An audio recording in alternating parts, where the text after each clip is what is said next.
After a needed day off, all was good in Oakland. The offense pounced early on Jared Weaver. Sonny Gray was up to his usual ace stuff as he struck out 6 and made the Halos look lost all night. In the end, the Green and Gold snapped their 4-game losing streak. Tonight it's game 2 and Jesse Hahn returns to the mound after a blister sidelined the young right-hander. He is back and ready to roll at the Coliseum. It's game 2, A's and Angels coming up next.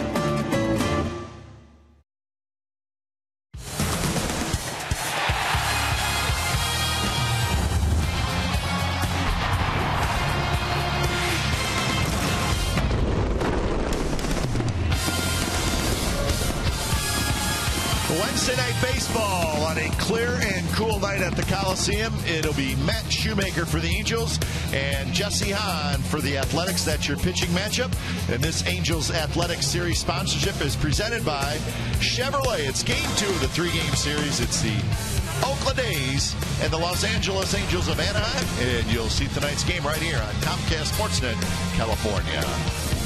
Good evening, everybody. Welcome to Oakland A's baseball. Along with Ray Fosse, I'm Glenn Kuiper. So Jesse Hahn, the blister is healed. The blister was on his middle finger of obviously his throwing hand, Ray. So he's had some time off. It's healed, and he should be ready to go tonight. 11 days, but what a performance he had in Kansas City against the Royals. 5 in the 3rd innings. Great ground ball pitcher. He has a great two-seam fastball, great curveball right over the top. And as he has told us, that 6'5" frame really helps him with the planeward going down, keeping the ball down. He was outstanding. Let's just hope that 11 days doesn't take away from his sinker because he is an outstanding pitcher. Well, Josh Reddick's a hot hitter right now, but the guy who's starting to knock in some runs is Brett Lawrie. Now, the batting average may not be high, but that's okay if you're knocking in runs, and Lawrie has 6 RBIs in the last 2 games. It's amazing what he did on Sunday. Unfortunately, in a losing effort, but last night, what a job he did. This was the ball on Sunday in those beautiful gold jerseys. A's unfortunately lost that one late, but last night, surprisingly, and I say surprisingly, a fastball first pitch after Reddick's RBI, 2 RBI single, a curveball, and he jumped on a fastball. He probably won't see another one the rest of the series, but he definitely crushed that one. So Shoemaker and Hahn is the pitching matchup in game 2 of the series. A's won last night 6-2. They'll try to make it 2 in a row tonight over the Angels. Lineups and first pitch when we come back to the Coliseum. It's the A's and the Angels coming up.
is brought to you by Jack in the Box. Jack's hottest sandwich is back. Head to Jack in the Box for Jack's Blazing Chicken Sandwich. By Toyota, #1 in MPG, durability, and resale value. Toyota, let's go places. And by DraftKings.com. Play daily fantasy baseball for free on DraftKings.com with the official daily fantasy partner of Major League Baseball. Enter promo code SLIDER for free entry.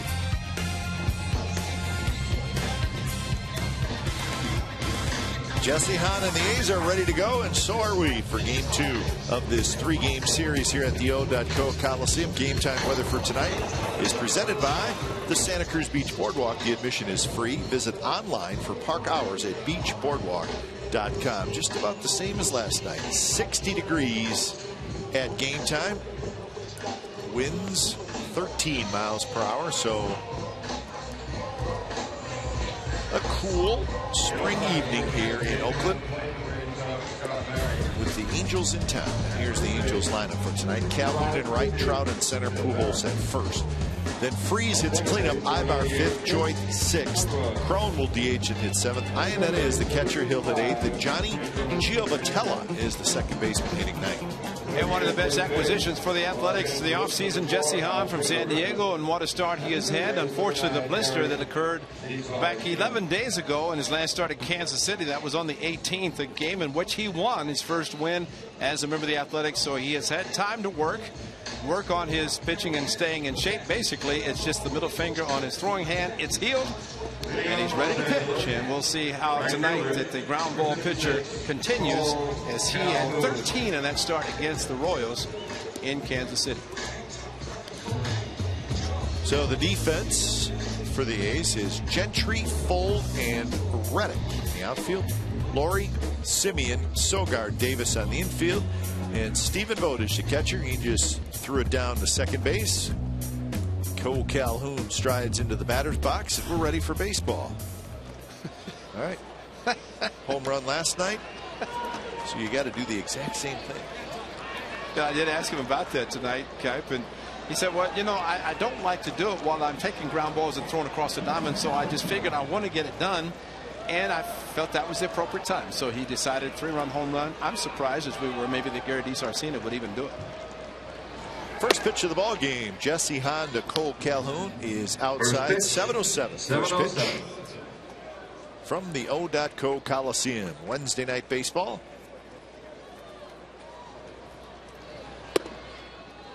A's come in with a record of 9-12. Angels are 9-11.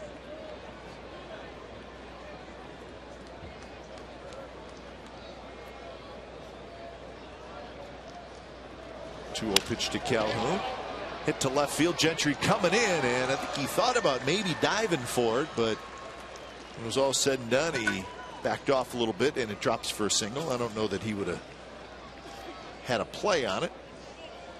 Well, Jesse Hahn in that start in Kansas City developed a blister on his middle finger, and that's what it looked like. And not just a blister, but some slight cuts, almost like razor cuts, and that took a little bit extra time, but training staff did a great job. And it did take basically 11 days, and with the off day Monday, but the most important thing is Kurt Young, Bob Melvin knows, get it calloused to where hopefully it does not happen again. Here's Trout. Oh, good swing there, fouls it straight back. Yeah, the thing about 11 days, and pitchers like to be in a normal rotation, normal turn. Of course, the All-Star break being 4 days changes a little bit, but when you have an injury, in the case of Hahn with the blister and this problem, then it does create that extra time in between starts. But the first two pitches to Calhoun up and out of the strike zone, and that's just basically been strong, extra strong, because of the time off. Trout bounces that one off his foot.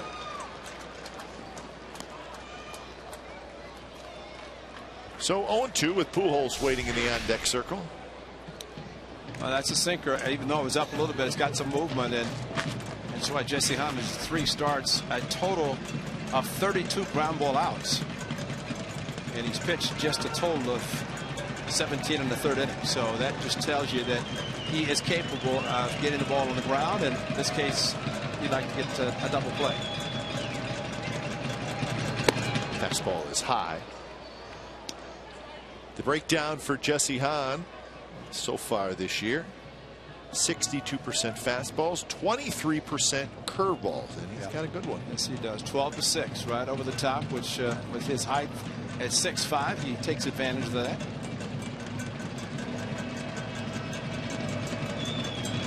Calhoun, decent lead, not going anywhere though as he dives back.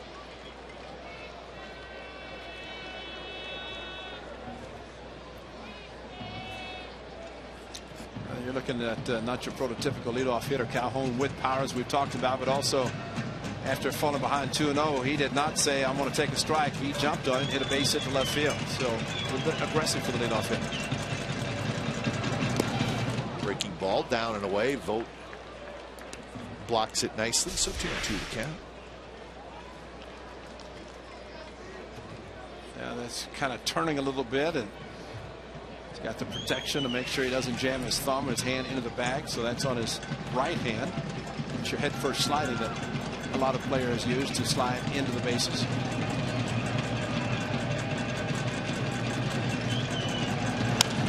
Trout bounces one foul down the third base line. Past DiSarcina.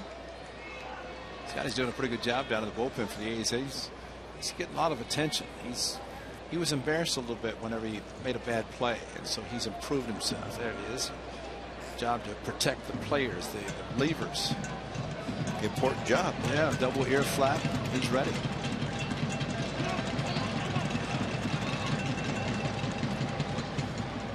Trout steps out.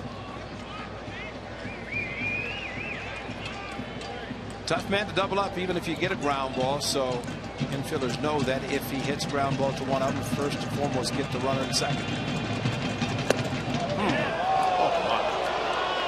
Trout gets the call there. And if he had hit that ball, he might have hit it 9 miles. And what is wrong with this Scott Berry? That's belt high. It's over the plate. Plenty of plate.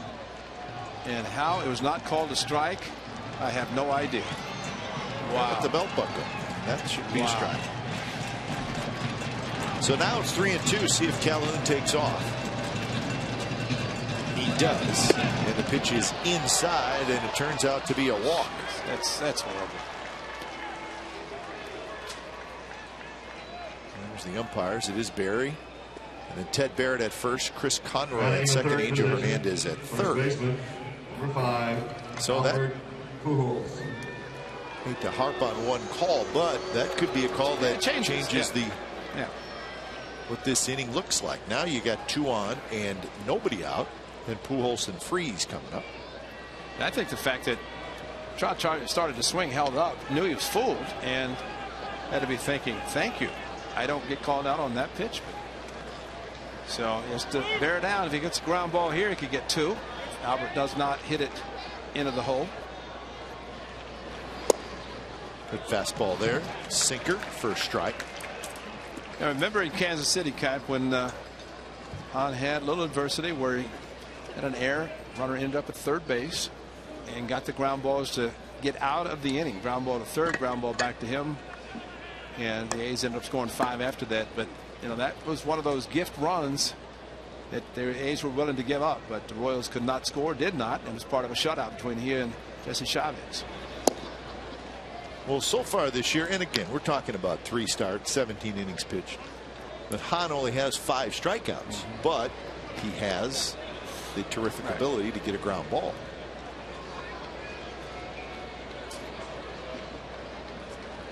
Like that start in Kansas City, he did not have a strikeout. That's right.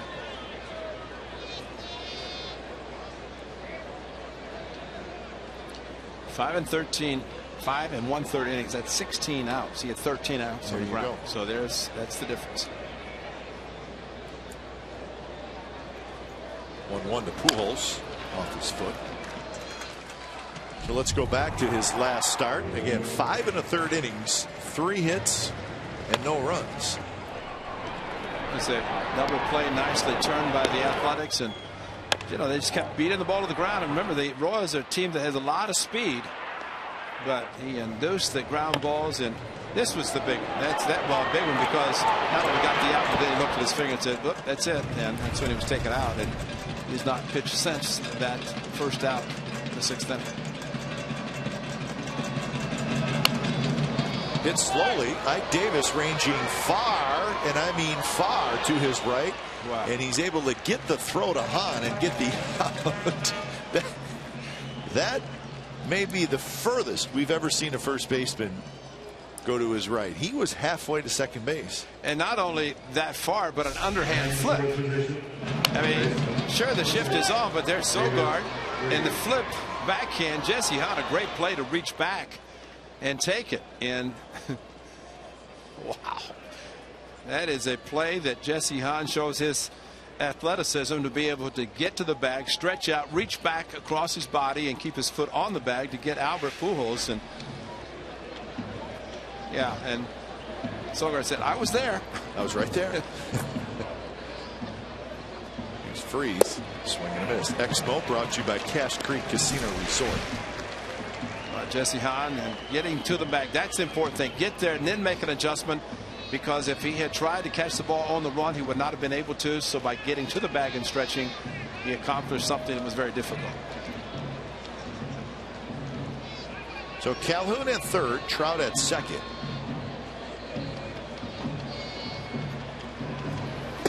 And Freeze, the runner out, and now it's 0-2. Remember last night, Freeze had a 2-run single in the first inning, and he's got an opportunity here. And he had another 2-run single in Anaheim, and both times he was thrown out at second as he tried to advance. This time, though, probably if it would happen, he wouldn't, because Trout's at second, not Pujols. But strikeout would be huge. Ground ball back to Hahn, who's trying to get out of this inning. And for a non-strikeout pitcher, that's what he's looking for here. Eric Ibar is the on-deck hitter.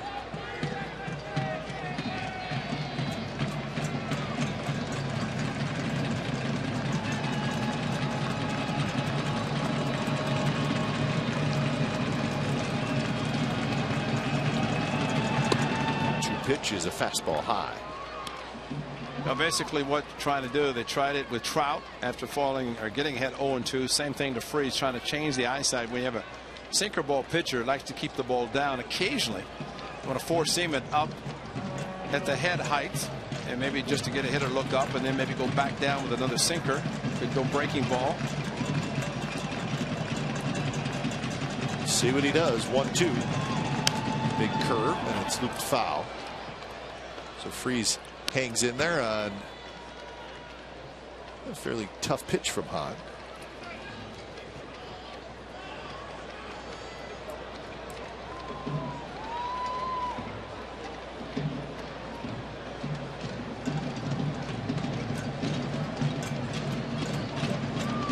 Matt Shoemaker, he's set to go. Swing and a miss. He struck him out with a fastball and a lot of sinking action to it. Well, that's the key, Cap. The sinking action. Two-seamer down and in, and watch the movement of this ball. It goes whoop right there, and that's an impossible pitch. Even if he makes contact, it's probably going to go off his kneecap or his foot. Instead, swings over it, and that is a huge out. Very similar to Kansas City. The third one, if he could get it, that would be a tremendous effort by Jesse Hahn in his first inning back. So he's got to get Ibar. He's a tough guy. I mean, very pesky. And well, he seems to hit well against the Athletics. He was 1 for 3 last night. Well, the thing about it, he could squib a ball off the end of the bat just like Albert Pujols, except he has better speed, and it'd be more difficult to throw him out. So you don't want a guy to hit the ball necessarily hard, but in some cases, like Ibar, it's more beneficial that way. Ibar in his career in this ballpark is a .339 hitter. So highest batting average at the O.Co Coliseum all time. How about those names? U.L. Washington. The toothpick man. Chili Davis versus Brian Harper. Each row, we know that, but Jesse Hahn a strike away from a remarkable first half inning. So 0-2 to Ibar. Curve, and it's a foul ball as it was down and in, and Ibar just barely got a piece of it. You saw Vogt going to block it. That's how far it was in and down. Well, unfortunately, also the game and hit the shin guard of Stephen Vogt when he went down to block the ball to try to catch it because of the 2 strikes, but no, actually it hit Ibar. Better shot there, guys. Thank you. Because it looked like it hit chin guard of Vogt. But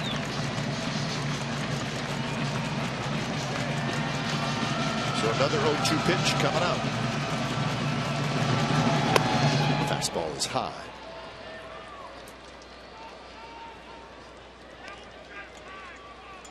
So 23 pitches in this first inning for Jesse Hahn. Maybe not what you want when you're trying to get rid of a blister, but that's all right. See if he can get out of this inning. Well, we talked last time about Sonny Gray with 10 days. So Jesse Hahn's at 11. Jared Weaver last night had a tough first inning, but settled down after that. 1-2 pitch. Base hit center field. 1 run scores. 2 runs are going to score. And Ibar does it again. He just reached out, poked it into left center field, and that's a pretty good job of hitting by Ibar. And the Angels take a 2-0 lead.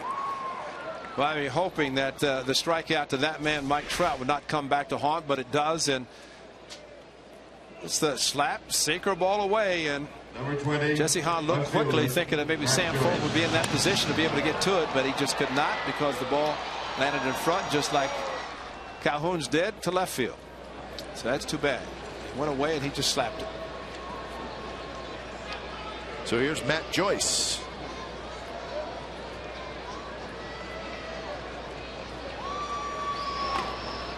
Well, Matt Joyce off to a really slow start. He's got 9 hits and 60 at bats. That's a 115 or 150 average. 3 doubles, no homers, 5 RBIs, and he has struck out 15 times.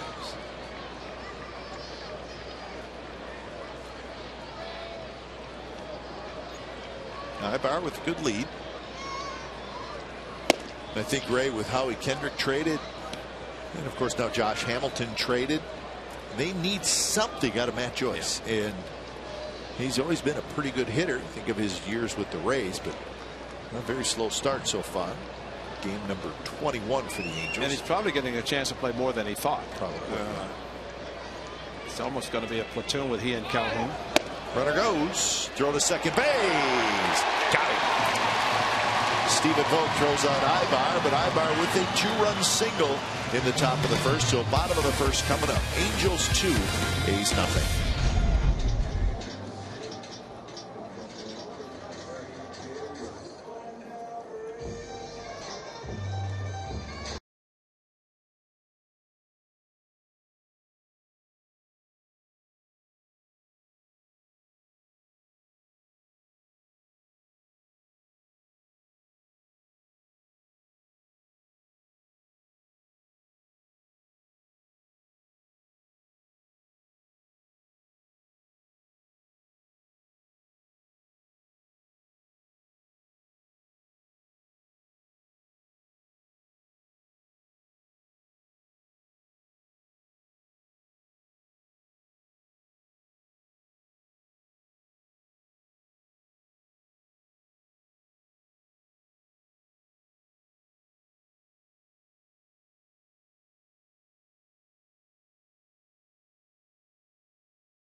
Lineup looks like this.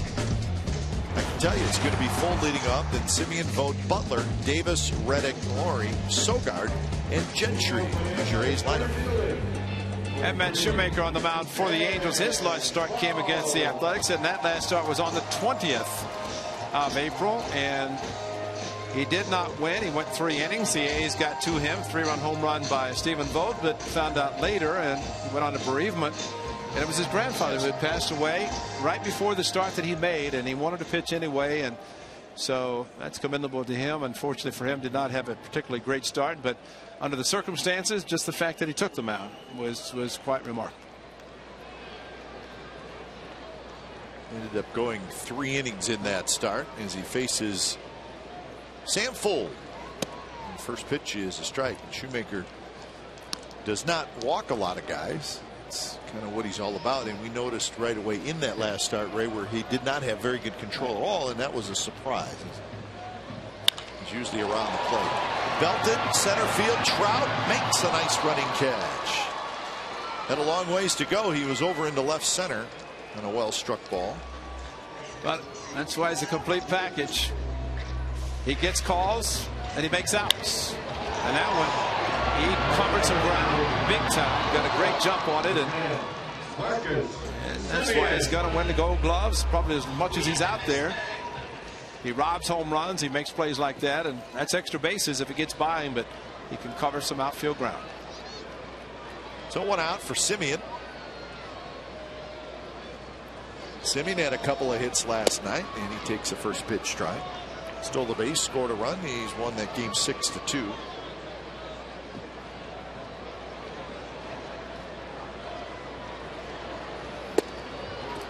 Not like to spot the Angels 2 runs every first inning, because eventually it's going to bite you, and don't make a habit of it.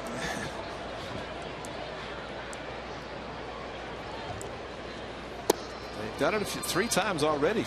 This is the 6th game between the 2 teams, and it's been David Freese twice and Ibo. The other 2 runs came off of Calhoun's bat last Thursday in Anaheim. The only 2 runs the Angels scored, only 1 earned. Yeah, we'll be pitching tomorrow. Jesse Chavez, who performed, pitched very well last Thursday against the Angels. 3-1 pitch, that one toward right center, and nobody's going to get this one. Bounces off the wall, and Semien will have a double. Double number 5 for Marcus Semien. They're not trying to pull the outside fastball, and probably Darren Bush said his kid's got pretty good control. You get ahead, don't expect to try to pull it, because you're going to hit it into the ground. This time, though, he stays with it. Ball slicing just enough away from Trout, and Calhoun could not get it, and that's a great swing by Marcus Semien. So first base runner for the A's, and here's Stephen Vogt trying to get one of those runs back that the A's gave up at the top of the first.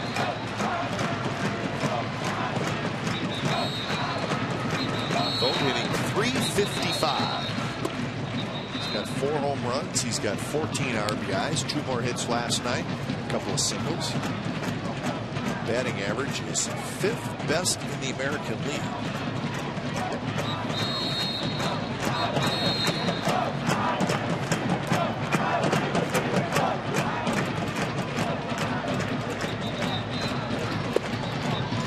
Corner strike. Well, the start that Shoemaker made, this was Stephen Vogt 0-2. Kind of a split that did split, and Stephen Vogt did something that we were told after that happened. Shoemaker all last year did not give up an extra base hit on 0-2 count. Right. 8 singles, 0-2, and that was a pitch that just did not do very much. Ended up a 3-run shot that helped the A's win the game. A little outside, 2-1. 7 hits and 5 runs in that April 20th start. Semien also hit the breaking ball down the left field line for a solo home run, so he's got a double to right center, home run to left field against Shoemaker. He had a tremendous season for the Angels last year. Oh, got a good rip. Took a changeup that was up and hittable.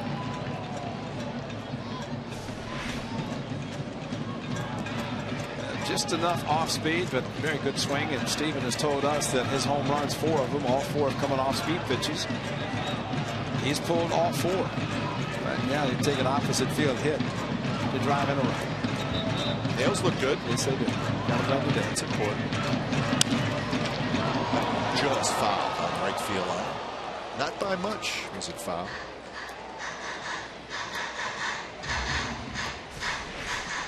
Now the fastball just reacted on the fastball in. Albert was not going to get to it, but did not, unfortunately for the A's, get part of the bag. Which would mean a fair ball, even though it landed in foul. But Stephen Vogt's the most important thing, to be quick on a fastball in. So Simeon, the runner at second, he had the one-out double. Outfield. Right in center, playing pretty deep. We talked last night about how deep Trout plays in his ballpark. This one's popped up to shallow left. Joyce grabs it, so Vogt is retired for the second out. It stayed in. Need a 2-out hit. Stayed inside with him. I think one of the things a hitter has to do in a case like that, you have a runner in scoring position, is to overcome the disappointment of not getting the job done. But how often do you see throughout a season that you don't always come through and you tip your hat to the pitcher, but guys thrive on having runners in scoring position, try to get them in. This guy at the plate does that as well as anybody, and try to do it again tonight. Butler 313, 3 homers, 12 RBIs. Well, we always talk about that, getting a guy home from third with less than 2 outs, and then we started seeing the numbers last year, where the league average was 56%, just a shade over half the time guys get him in. Not as easy as it looks. And a lot of times all it means is just contact. Hit the ball on the ground, avoid the pitcher, and you got to run. Get the runner in, but it's not always happening. A little bit outside to Butler, so the count 2-0. Butler was 0 for 3 in last night's game. He was hit by a pitch, scored a run.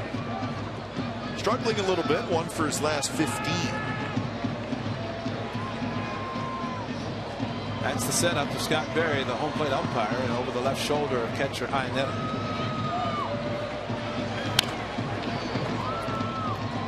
Fastball in. So an umpire, and we saw last night with Angel Hernandez, more over the top of the catcher to be able to see both sides of the plate.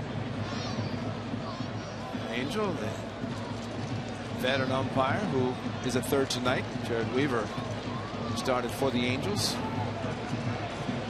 after a 5-run first inning. Both pitchers settled down. 7 runs total in the first inning last night. Butler swings and misses. In fact, that one had a little late cut to it almost. Billy, slight opening up, and maybe thinking something back inside as Vogt had it backed up with fastballs in.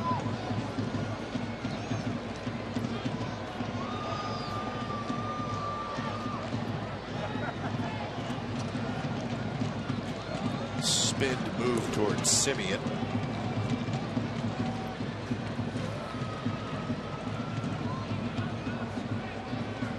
Giovitella playing very close to the bag at second. Hit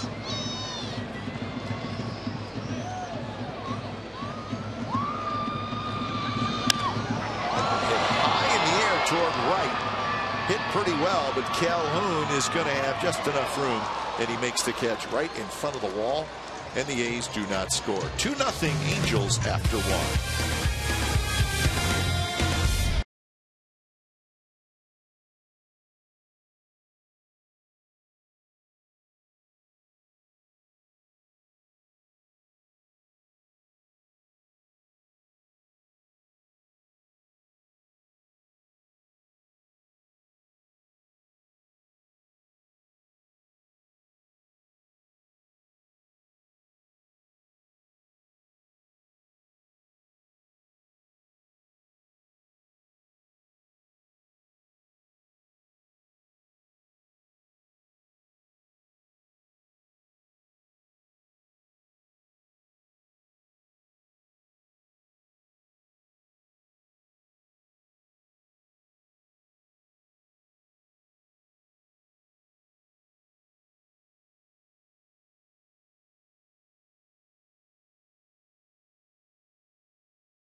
Suite is located above the first base bag and includes an extensive high-end food and beverage package featuring chicken kebabs, free sandwiches, sausages, sliders, salads, desserts, soda, water, beer, wine, and more. For more information, call 510-638-GO-A's or visit athletics.com/president, or see my partner Glenn Kuiper. I'll get you a first-class seat in the President's Suite. Probably could do that, right? Sure. Just with all the food alone, right? Hey, you and I will go down there and visit them together. Yeah. Well, now the high strike is called. Boy. Joyce, Cron, and Iannetta here in the second inning. Joyce was at bat when Ibar was thrown out trying to steal. Not surprised that Ibar was attempting to steal, but also really impressed with Stephen Vogt and his quickness behind the plate and getting rid of the ball and getting it to second base in plenty of time to get Ibar.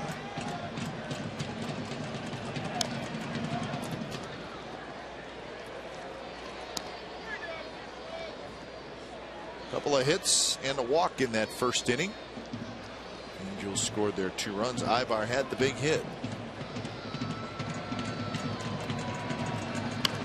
Joyce jammed a little bit, fouls it.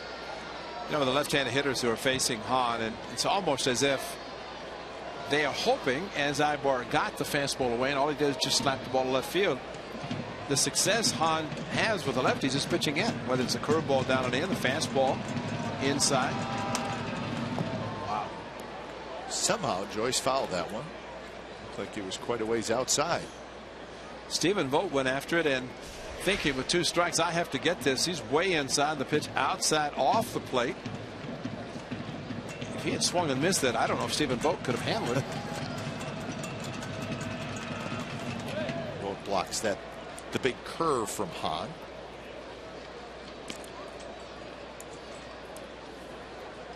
A lot of pitches for Jesse Hahn in the very early going.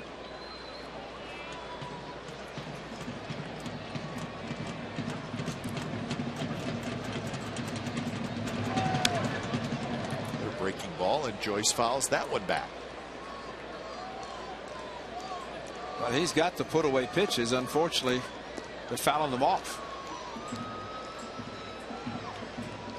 That's 7 2-strike foul balls with Hahn pitching. And he gets him swinging for strikeout number 2. So Joyce strikes out. Now the 2-seam fastball started in. Watch the ball move back over towards the middle of the plate and could not make contact on a great pitch by Jesse Hahn. Frustrated Matt Joyce. He can't quite get things going. Here's Cron. Cron gets jammed and rolls it foul. Okay, we know that the parents and siblings of people, players, how about for Jesse Hahn, his parents in Connecticut? They're watching this game, and it's 3-hour time change. And as he said, his mother and father, Kate and Fred Hahn, great support group, his mom and dad, and their sisters, Melissa and Stephanie. And he said, even though they're 3 hours away, different time zone, they stay up and watch till the wee hours of the morning. Virginia Tech was at college, but great support group with his family back in Connecticut.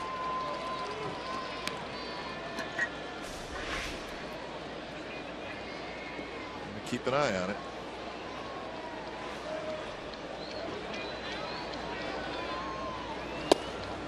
And I would think for a pitcher that would be like a frustrating thing, a blister. Yeah. Because it seems so small, but yet you can't pitch if you got a bad blister. Right. And remember too, as a sinker ball pitcher, you have to have the finger on the seam. Sure. To create the action of the sinker ball. Murray has it. Throws in time. 2 outs. And whenever he did come back, was able to throw. You look at the seams on a baseball, it's got like a horseshoe where no seams, just put your fingers there, and that's really pretty much all you can do to avoid having the rubbing of the seams on the fingers. Did you ever have one as a pitcher? I was never a pitcher. No. You're a good athlete. I thought maybe you had those tough fingers, huh? Yeah. pickle juice, right? That's Isn't it. that what Jesse Hahn used? Yeah, supposedly that helps. I mentioned that, and he said, "Yeah, I'm using pickle juice and anything else I can to try to do that, take care of it." What happens too is sometimes it's the fingernails right at the edge that when you started getting the fingernail biting in. But for Jesse, it's the two-seam fastball and the finger on the seam. Such a great kid. Just hope all things are good for him. And Stephen Vogt, he goes out as Hahn's getting ready to look in and get a sign.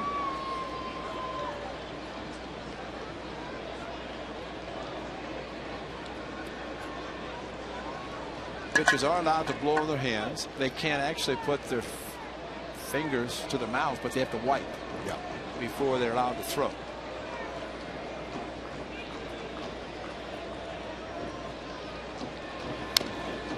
Roll foul again, and that pitch that Hahn's throwing a lot of these right-handed hitters. That sinker coming in on him, and it's got pretty good movement. And that's why the left side of the infield is always important. Right-handed single ball pitcher, right-handed hitters, because they want to go down and in. That curveball. That was a good one. So a couple of strikeouts in the second inning for Jesse Hahn. Bottom of the second coming up. It'll be Davis, Reddick, and Laurie. 2-0 Angels.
From last night, struggled early, and then boy, did he tighten it up or what? He ended up going 8 innings, 6 hits, 2 runs, 1 walk, 6 strikeouts. He threw 105 pitches. And remember, he gave up 3 hits in the first, 2 hits in the second, or was it the other way around? I think it was the other way around. A couple of runs early, but he locked in, and that was it. Yeah, he had the busted hit and run. Fortunately, in the second, actually, caught stealing on the hit and run that Buechler was not able to make contact. But you know, he faced the minimums last 6 innings, right? And had that 1 hit and then turned into another double play. So Sonny Gray on the year 3-0 now with a 1.98 ERA after 5 starts. That'd be considered an ace. That's pretty good. Yeah.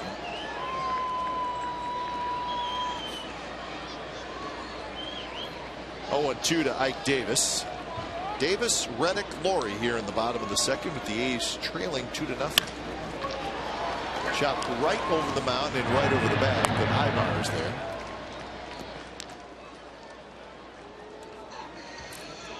Remember, Sonny Gray last year had a big month of April. So in his career, he's 7-1 in the season's first month. And 15-5 against teams from the AL West. Well, that's really reminds me of another great pitcher the A's had back in the late 80s by the name of Dave Stewart. He'd get the ball, and it seemed like every April he was It's perfect. And A's will get off a good start. Just like when Sonny Gray's on the mound, the same thing. You'd like to have the go-to guy that now pitches every 5th day. Got a pretty good chance to win every time he takes them out.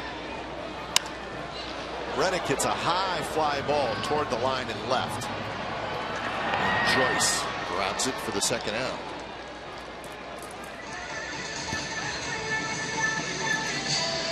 So 2 away for Laurie. Third baseman. Laurie with the big 3-run homer last night. And that was the biggest hit of the game, obviously. It was 2-2, and he hit it, made it 5-2. Final score 6-2. That man threw him a fastball first pitch. That's a perfectly thrown fastball first pitch. Yeah, if you're going to throw him a first pitch fastball, that's where you'd want it to be, right on the outside corner. Tried it again. This one a little off the plate.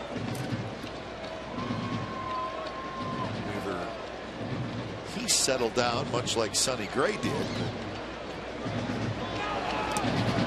Gave up a pair of 2-out hits in that first inning, and they were both huge. Brett Laurie got the first pitch fastball after the curveball and the elevated fastball. Jared Weaver knew it. I've heard that sound before.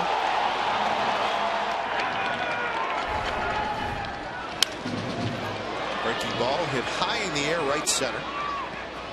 It's going to be Cowgill in front of Trout. He grabs it, and Shoemaker has a 3-up, 3-down second inning. So on to the third, 2-0 Angels.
His tenure as the Angels manager, and it's been a good one, folks. He's the Angels all-time winningest manager, 2-time manager of the year. Remember 2002 they won the World Series. They've made 7 postseason appearances, and those are some of the highlights from the Angels. Well, Mike Scioscia has been their manager, and in a long-term contract. He has a contract that is through 2018, so he's got time left on that yet. Line drive into the glove of Sogard. Giovatello's out. But you know, he downplays the fact that he's a very good catcher, very good defensive player. Got some big hits for the Dodgers. 50. I don't think anybody's going to pass Connie Mack. Connie's okay. Walter Austin has 23 one-year contracts. He never got a multi-year deal. It's all one-year contracts. But Sparky Anderson, that's a pretty good list. And Mike Scioscia, Dean of Major League Management. I mean, he's there. Yeah. It's been a good one. Won a couple of World Series as a player with the Dodgers, 81 and 88.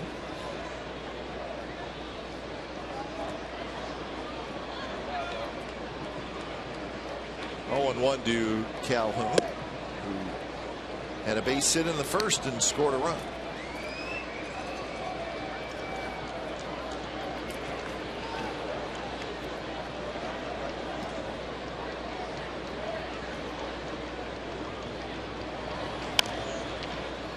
Hanging breaking ball.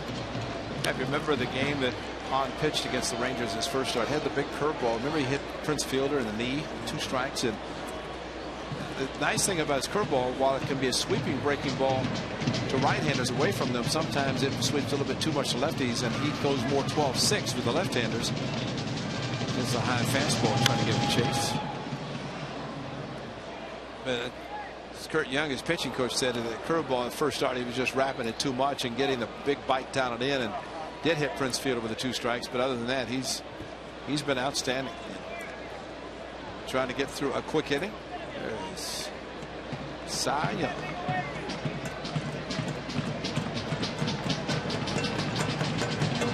Setting up inside.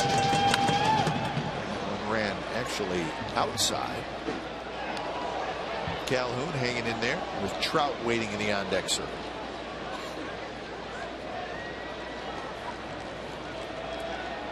Frustrating thing for a pitcher is to know that he missed time and then not to be as sharp with his pitches as he normally would in a regular rotation. Trout ended up walking, scored the 2nd run. Breaking ball again, this one taken by Calhoun.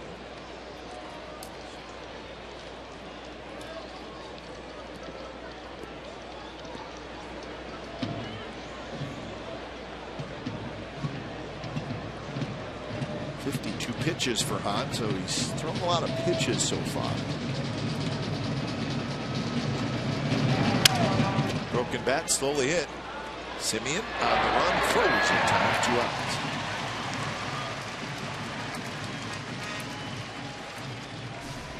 Oh, Marcus Semien, and talk to Mike Gallego. He is so pleased with the work of Marcus Semien. He said he's just getting better and better every day. And this one, he took a nice route to kind of circle around. Has a very, very strong arm. And once he caught the ball, no doubt he's going to throw him out. And you're just watching a young man getting better every game he plays. Very quiet, but remember the play he made on the double play, the strong throw he made? Gags couldn't believe it. Ty Waller talking about the strength of his arm to turn the double play. And almost one of those flat-footed throws.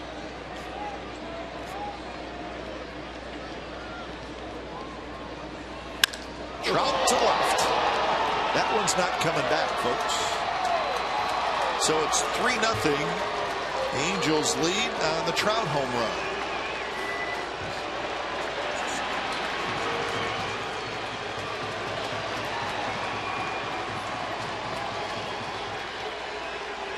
You know, Cap, what's interesting, when you see the location of this fastball in the first inning, he took a slide at the exact same location. Look at the height. Belt's high.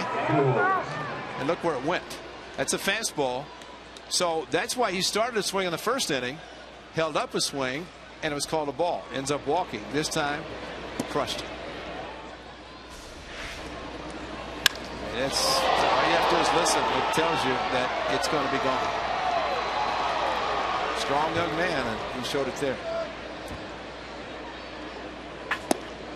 So Pujols now ahead in the count, 2-0.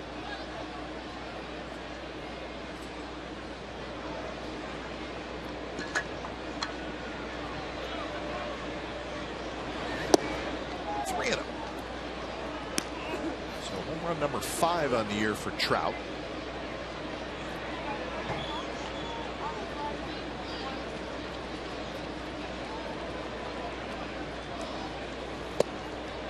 Trout last year, his home run total was 36. The year before that, he hit 27. 3-2 to Pujols.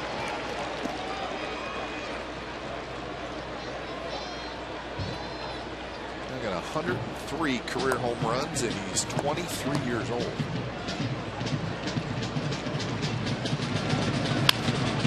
Hit hard, but foul. First home run Jesse Hahn's given up this season, and I guess you could say it wasn't cheap. That was not cheap. It was loud, and there was not a whole lot of question about it.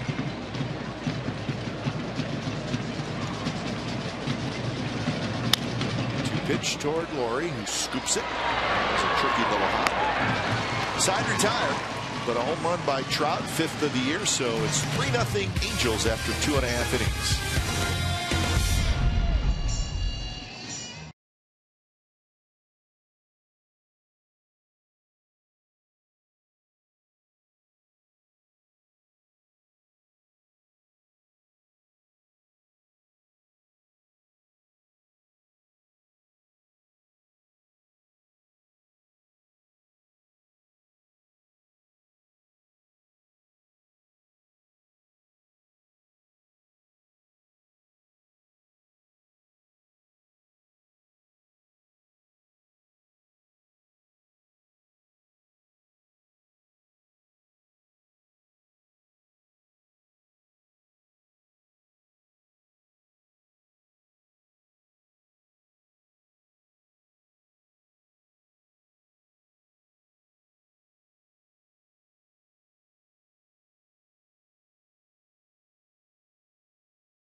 Sponsorship on Comcast Sportsnet California is presented by Chevrolet.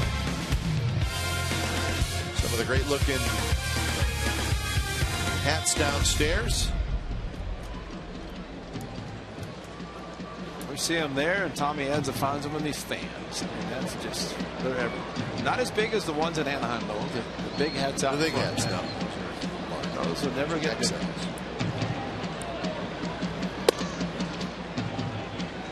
Sogard takes a strike. Sogard, Gentry, and then the top of the order, Sandfold here in the 3rd.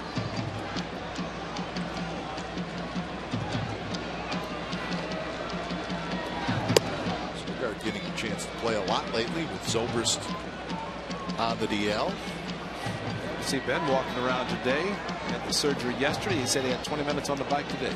And that's how quickly he's got from surgery. And they're saying 4 to 6 weeks, but he's hopeful, and I think might be back a little bit sooner than that. You know what we could see too, Ray, is I know Bob Melvin wants to give Marcus Semien a day off. He's played every game, and I think that may happen soon. Sounded like the possibility of this year you're going to play Sogard at short, but you may move Brett Laurie to second base for a game. That's right. It's not out of the question. That's actually what they were going to do if Billy Beane was not insistent on getting Brett Laurie from the Blue Jays. Donaldson played 3rd, and they'd moved Laurie to 2nd, where they had attempted to play him anyway. But Billy said to Mr. Anthopoulos, no deal unless you get Brett Laurie.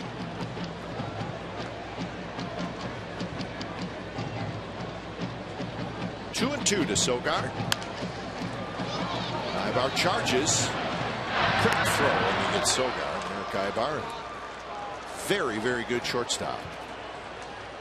He's got the strong arm, and of course he charged that one perfectly.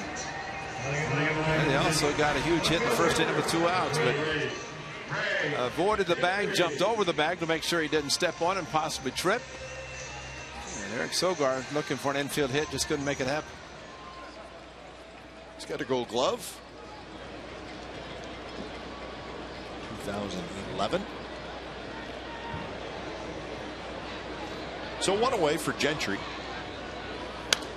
Gentry, first pitch swinging, hits it high and foul.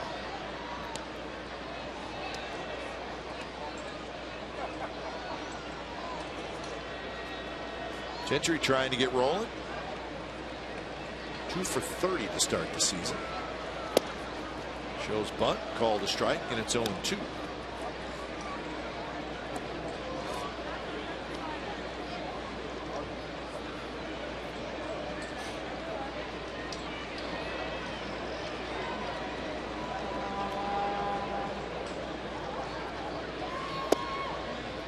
Shoemaker, a much different pitcher tonight than he was last week.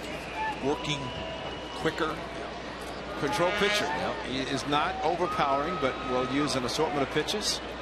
Fastball in, goes back to the fastball away, just missing. And he would top out 90-91. But throw an assortment and have the control and eliminate the middle part of the plate. Makes you a pretty good pitcher. He doesn't mess around. He's a rock and fire guy. More action for Ibauer. Moves a little quicker this time with the speedy Gentry. 2 outs.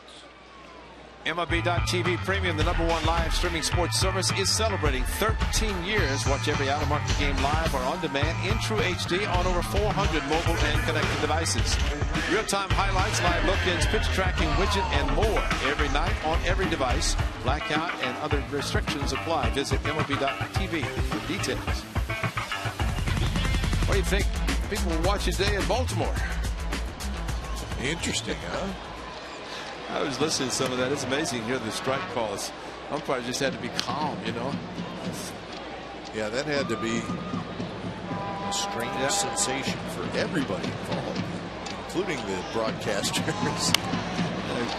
Gary throwing Chris Davis home run in the first inning and said you can hear it all throughout. And they showed it. Now that what we're talking about, of course, is the Orioles and the White Sox today played at Camden Yards, but there was nobody there. Closed to the public. First time that's ever happened in Major League history. Strike 3 called. So Full thought it was inside, and that's the first strikeout for Shoemaker. So we're headed to the 4th inning.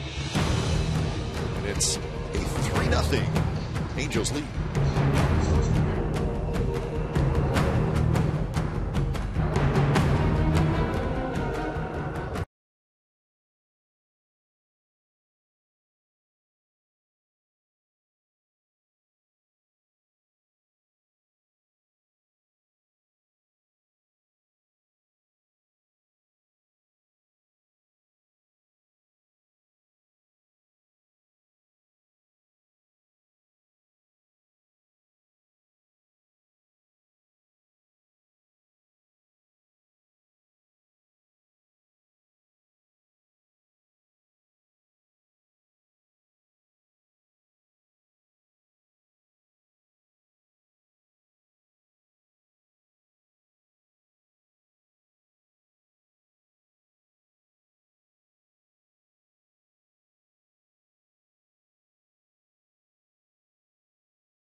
Freeze, Eric Ibar, Matt Joyce. 3 scheduled hitters against Jesse Hahn. Okay, very similar to last night's first inning, at least for the Angels, because a big strikeout by Hahn to Freeze. And of course, last night Ike Davis made the out before Reddick got the 2-out hit, and fastball just getting away. But what a difference it makes. You get the out instead of Ibar getting the 2-run single. Same last night with Josh Reddick. Fastball just turned away. Hitters are able to watch him just turn. He goes in and then turns away and takes it back to the left arm and the tricep. So leadoff man aboard. And that'll bring up Ibar, who had that big 2-run single in the first inning.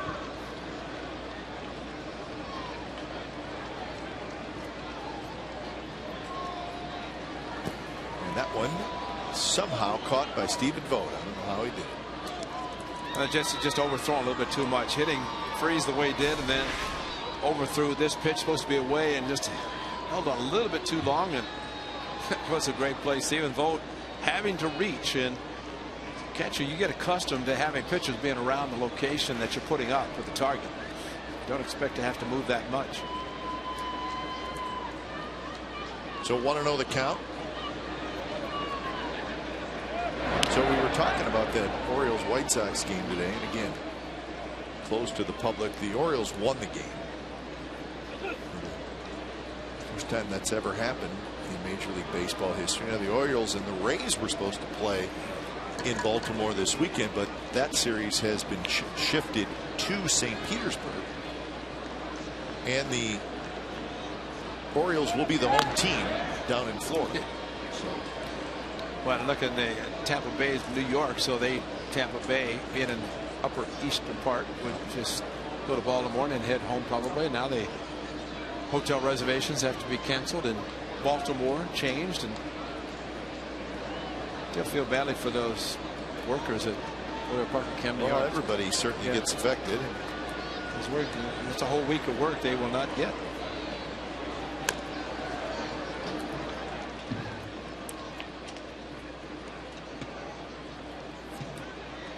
Two-seam fastballs tonight for Hahn, 26 of them, 15 curveballs.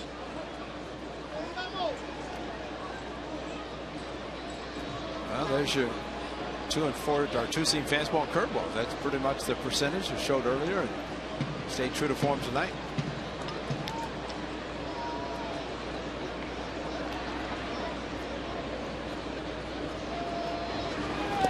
Ibar swings at a pitch in the dirt. Vogt knocks it down. Yeah, I would imagine that this weekend, with what was supposed to be a home series at Camden Yards, I know I read where all the ticket sales in St. Pete, however much it is, that money obviously goes to the Baltimore Orioles. But I'm sure the Orioles are saying, well, wait a minute now, there's a difference. So I would imagine Major League Baseball somehow balances it out, that the Orioles end up not losing money in the whole transaction. I don't know how they do it, but that would certainly seem fair. The important thing too is to be able to play those games and not have to try to play them later. And did that hit Ibar? It went right between his legs. Stephen Vogt is earning his paycheck tonight. Marcus Jensen works with the catchers before the game. I think Stephen Vogt maybe gets a pass tomorrow, because whatever he's done tonight more than makes up for anything he would do prior to a game. The thing about the breaking pitch inside, the fastball inside to Ibar, he slapped the ball to left field. His first at bat, that was a big 2-out, 2-strike hit. It's Marcus Jensen there, who's been working well with the catchers, working hard with them before the games. Swing and a miss. Ibar chased a bad pitch. And strikeout number 4 for him. Well, he's getting the strikeouts tonight. He has 5 total in his first 3 starts and 4 tonight. So not as many ground balls, although he's gotten 4 ground ball outs in the first 3 innings.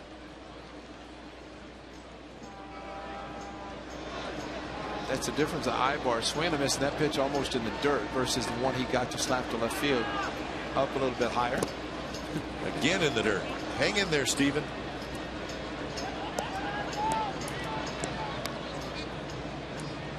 We talked about the strikeout totals for Hahn. 5 in his first 3 starts, 4 tonight. But like any pitcher you prefer, it sounded great last night. 8 innings. He didn't have as many strikeouts, but put the ball in play. And when he does strike them out, he'll throw a lot of pitches. 1-1 the count to Joyce, who struck out in the second inning.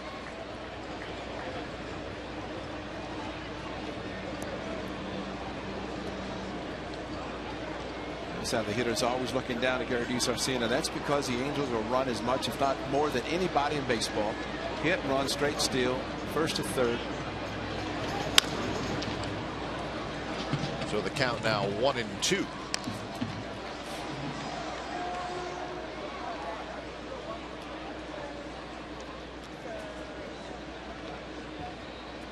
Some money in that fight this weekend, huh? Man.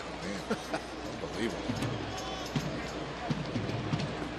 Take care of your lifetime. One fight. I don't know. You can take care of generations. Yeah, right.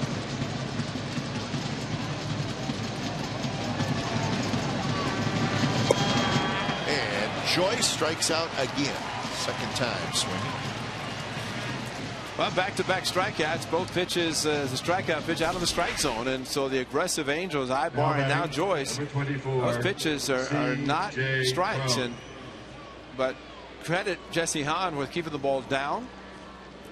And if they make contact, they're going to hit on top of the ball and beat it in the ground for a ground ball out. Joyce, like Ibar, swung over.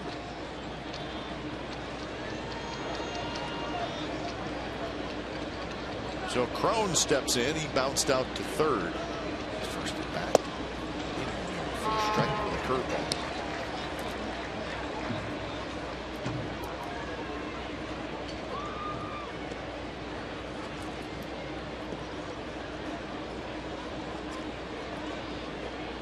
So Freese still at first. He led off this inning. Getting hit by a pitch.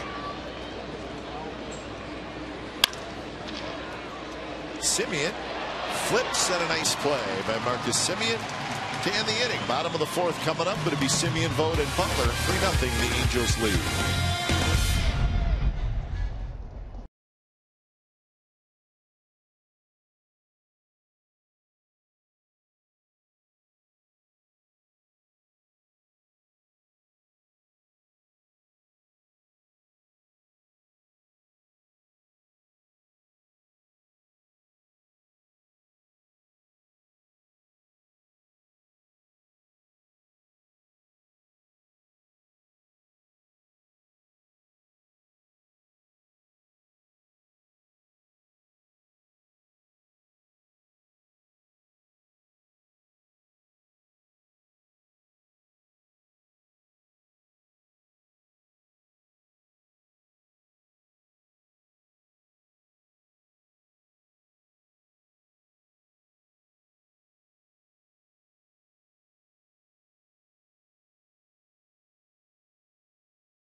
Presented by Chevron Extra Mile, when the A's pay homage to the history of the franchise. Each Throwback Thursday, 5,000 fans will receive a commemorative button highlighting an amazing A's player. Not just an A's player, an amazing A's player. For tickets and information, go to athletics.com/Thursday. Who's it going to be tomorrow? That amazing A's player. B.I. No. Is that you, Kai, baby? Are you the amazing player tomorrow? No. I think it should be. Every Thursday throwback. We'll go to maybe one of your guys from the 70s.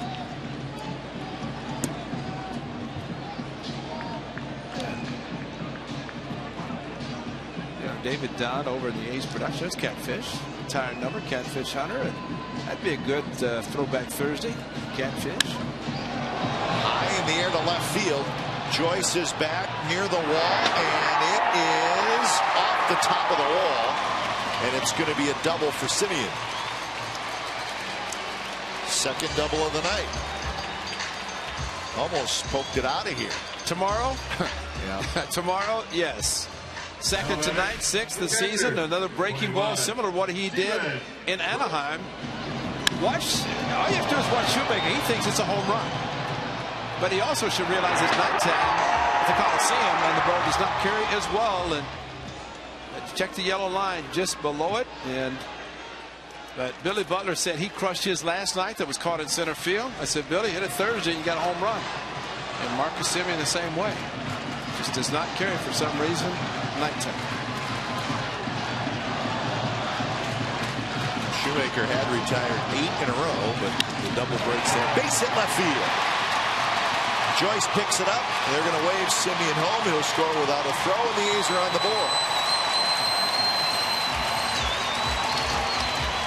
Cap, you said it best. Stephen Vogt is a hitter, and he will take what he's given. He's done a tremendous job. Maybe staying loose tonight, blocking all the pitches in the dirt. Fastball hitter. He just guides the ball to left field. They've got the shift onto the right side, pitching him away. No shift there. Look at that whole side. That would have been right to Ibar. And Joyce had the ball pop up once he saw that. And you know, credit Mike Gallego, because it's very tempting down 3 runs to hold him up. But that would have been something, especially where he bobbled the ball. But Gag's very aggressive. And the A's get a run, get on the board.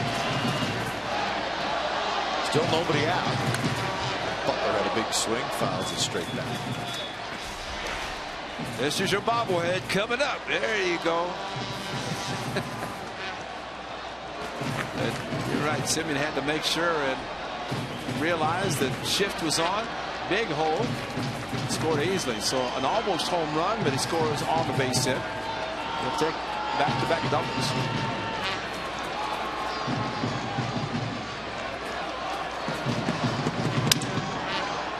Towards second. Flip.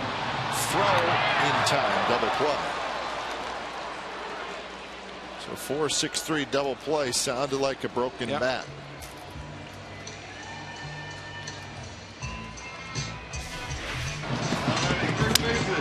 That is the sound of a broken bat.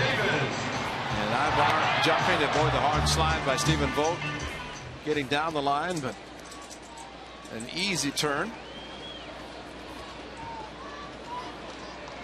So now Davis hits with 2 outs. Vogt with the RBI single. Davis chased a pitch in the dirt. 1 strikeout, no walk so far for Matt Shoemaker.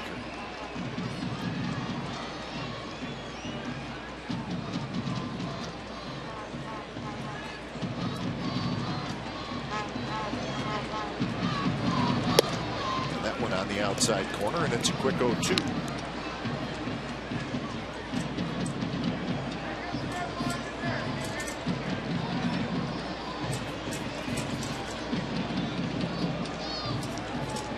Set up inside, and it's well off the plate inside.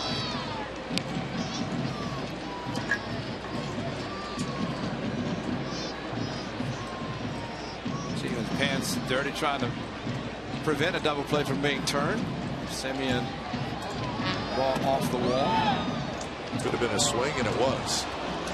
So Angel Hernandez says, Ike Davis, you went around, couple of hits and a run for the Athletics thanks to Stephen Vogt. So we're headed to the 5th. 3-1 Angels.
Teacher program is here, recognizing teachers that make a difference.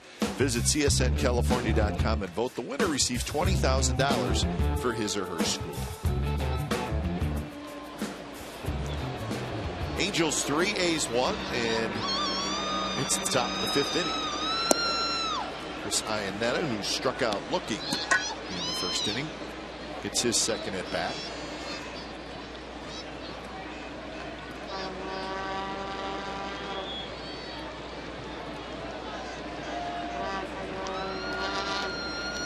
Iannetta, you want to talk about a struggling hitter. Iannetta is 5 for 51 with 19 strikeouts. He's a much better hitter. See it. He walks a lot, but walks don't help if you're batting 100. And the 19 strikeouts in 51 at bat. Well, make it no. He struck out in this game, so 20 strikeouts in 51 at bats.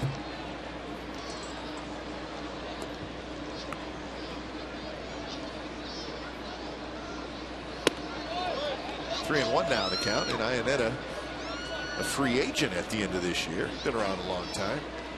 Rockies. The Angels. Still a good catcher. Just cannot get it going so far this year. Rockies manager, Don Baylor. From day one. Yeah. Played for the A's, traded back. He was one of the many players under Chuck Tanner who stole bases just at will in 1976. Stole over 50. And when you hit 100, that happens right that's there. precise. That's exactly what happens.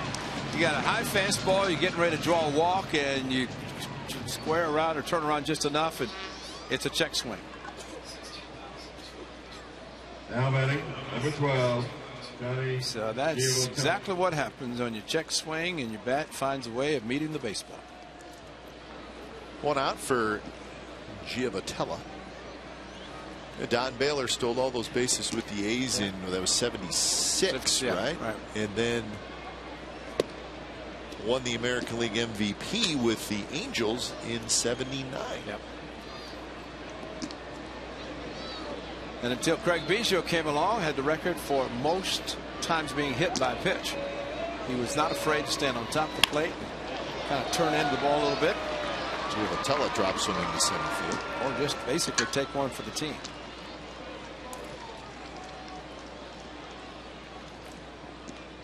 Strike percentage for Hahn, and the first pitch strikes in for 18. So first pitch strikes not great.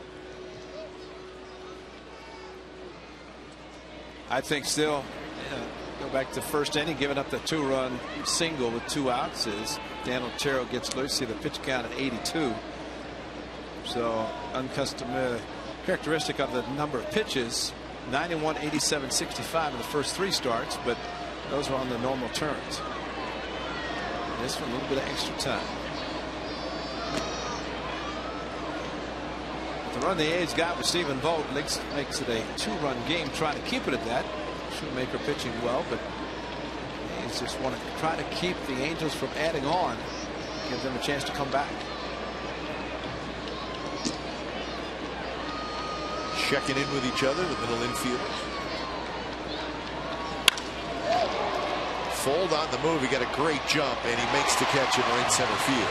Terrific jump by Sam Fold. So 2 outs. Giavotella hustles back to first. Guy been watching Scott Berry, the home plate umpire. Now batting, whenever Stephen Vogt moved inside, you know, the umpire's been moving almost. Watch Stephen Vogt. Watch as he moves. Look at that.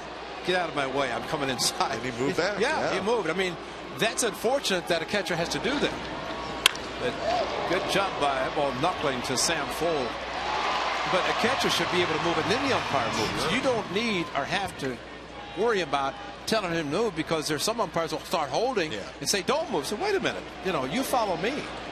Yeah, I am the catcher. That's right. I'm trying to position myself.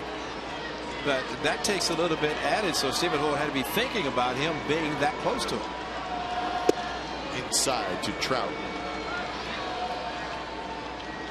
Trout a walk, a homer. He has scored twice.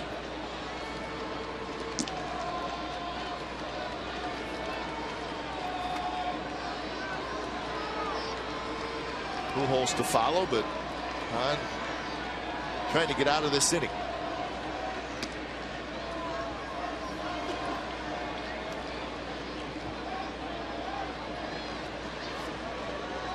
Calhoun swing on the first pitch. You have to wonder if Giotto get a chance to try to steal, although Trout with his power has kind of in scoring position already at first base. This is what Trout did in the third inning, a long home run to left field. Yeah. It was a no doubt. He's that quick. First given up by this young pitcher this season. And your single ball pitcher, you don't give up many home runs. That one just happened to be a straight fastball. Did not have much movement at all. You know, with Trout, you know, we always talk about Miguel Cabrera, how he never pulls off a ball. That's right. Trout doesn't pull That's off right. a ball very often either. You see a lot of times when he fouls pitches off, he'll foul them off over the first base dugout. And that's not necessarily a bad thing. That's right. Trying to stay inside the baseball.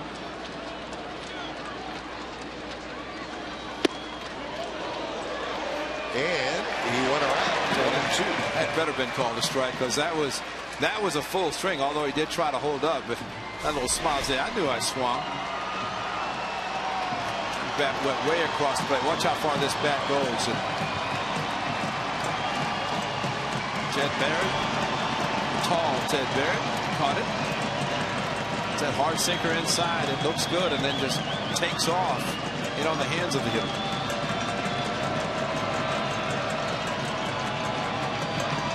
Runner goes. The ball's hit to right and foul.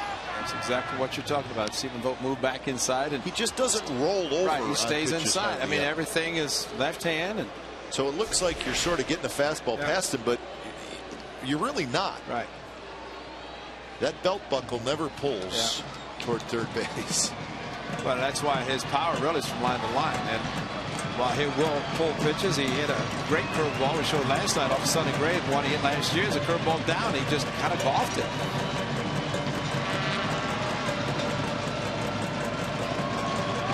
Good job. Nobody going this time. 2-2.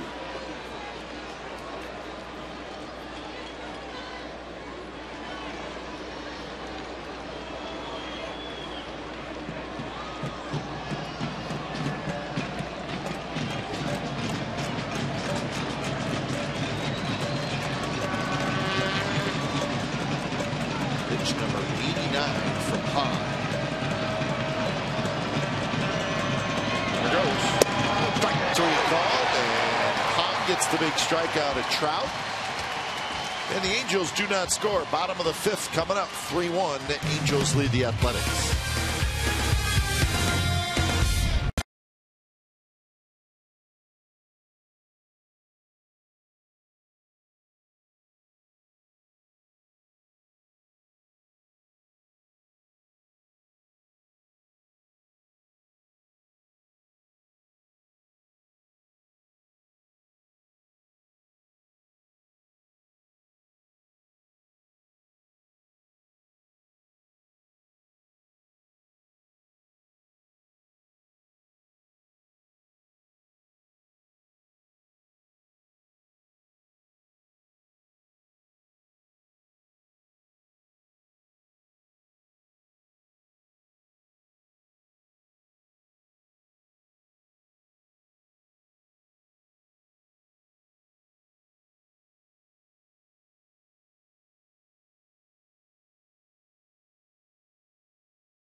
Sports at California is brought to you by Prism. Now your team can collaborate at a whole new level with video walls from Prism. Learn how at prism.com. Downtown Orinda, the Orinda Theater. No messing around there. The cotton candy is losing that battle.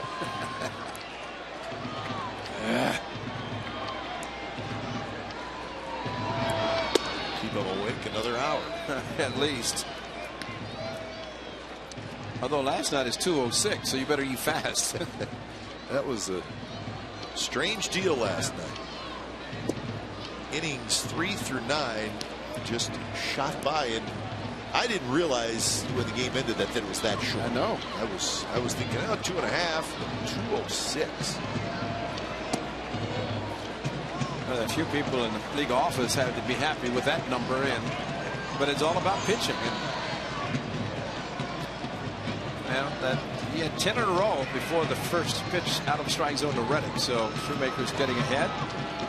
But tonight, that was a 4-pitch walk. It's rare. That's the first walk that Shoemaker has issued. He's got a couple of strikeouts. Raymond's still up to par this year. He's just making sure he's set up behind the manager so he can get in the shots.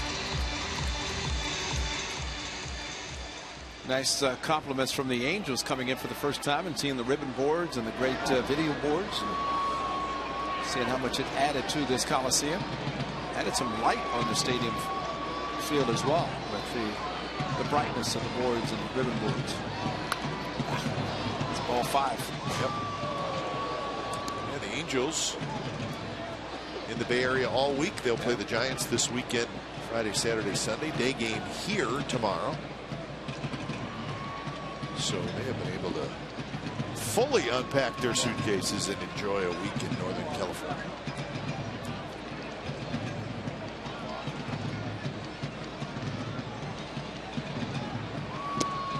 A's will face Garrett Richards tomorrow. First look at Richards this year, and coming back from his knee injury. Never an easy task facing him. Not only his knee was affected, not his arm, and that's been a good one for the Angels. 2 pitch, hit in the hole, past Ibar, base hit. Stayed with the curveball, then Brett Lawrie. Well, actually, once he got to 2 strikes, he swung a pitch out of the strike zone, but the curveball stayed on it, and he beat the ball on the ground. And that's some power. Whenever you can hit a ball on the ground and hit that hard to get it past and in between the 2 infielders on the left side. So a shot for the A's here in the bottom of the 5th. 2 on, nobody out for Sogard. Big meeting on the mound. And if you so desire, you've got your best bunter on the ball club coming up now. If Bob Melvin decides to have Sogard bunt. And the A's down by 2. They're at home. The old saying goes, you try to get the last at bat and try to win. The A's just trying to even the score, down by 2. Freeze, the third baseman, comes in on the grass a step.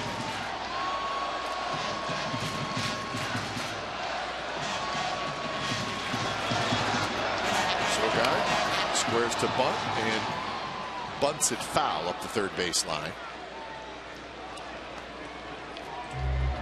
Like he squared a little late. Too late. And if you're going to bunt, then just go ahead, because you want to make sure you're able to bunt the ball 2/3, forcing Freeze to make the play, and that will allow both runners. But late, and then kind of slapped almost. Swire bunted a pitch out of the strike zone because he had opened up.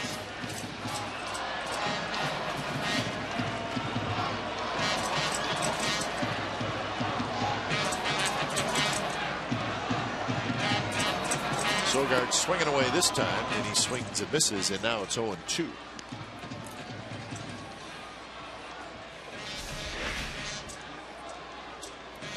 Well, you get the middle infielders or the third base infielder coming in and trying to take a chance to find a hole, but I don't know that he's gotten a strike yet. Is it that? Both of them look like they've been out of the strike zone. Last one for sure was a good off-speed pitch. So 0-2. Pitch, and it's inside, threw away from the target. Reddick at second, Laurie at first, so plenty of speed on the bases for the A's. Ibar's going to chat with his pitcher.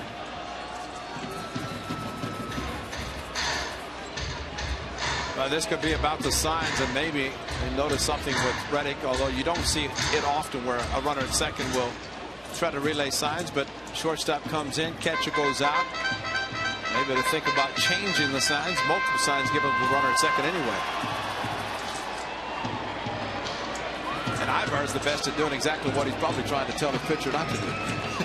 That is relay signs to the hitter.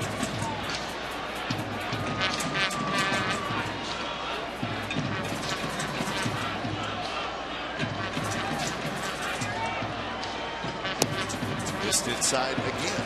Shoemaker has it. He goes into the stretch, kind of rocks a little bit. Just when you think he's not going to look at second base, he'll pull the inside move, and you really have to be careful and not take off too quickly.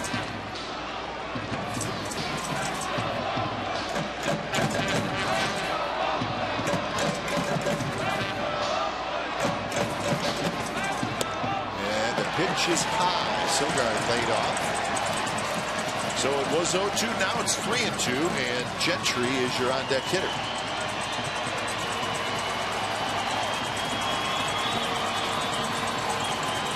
Outfield shifted toward left center. Joyce is very shallow in left field.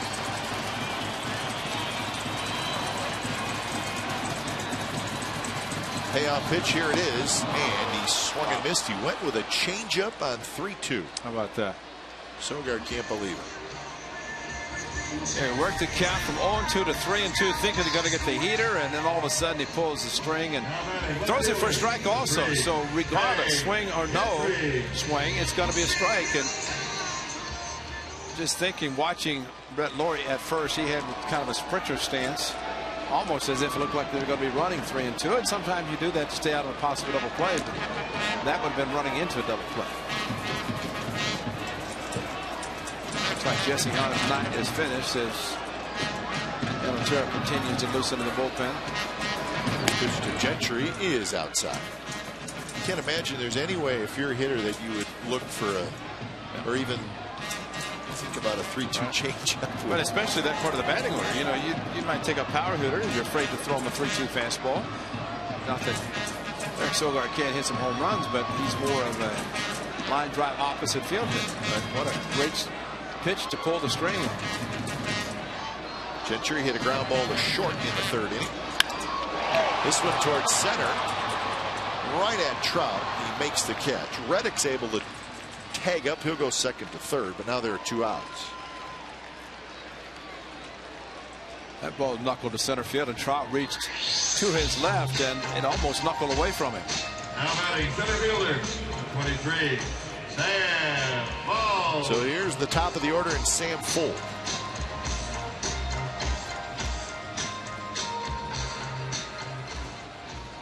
Fuld with a fly ball to center and a strikeout.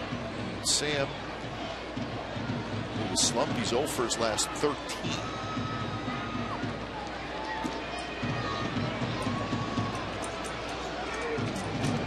His average now right at 250.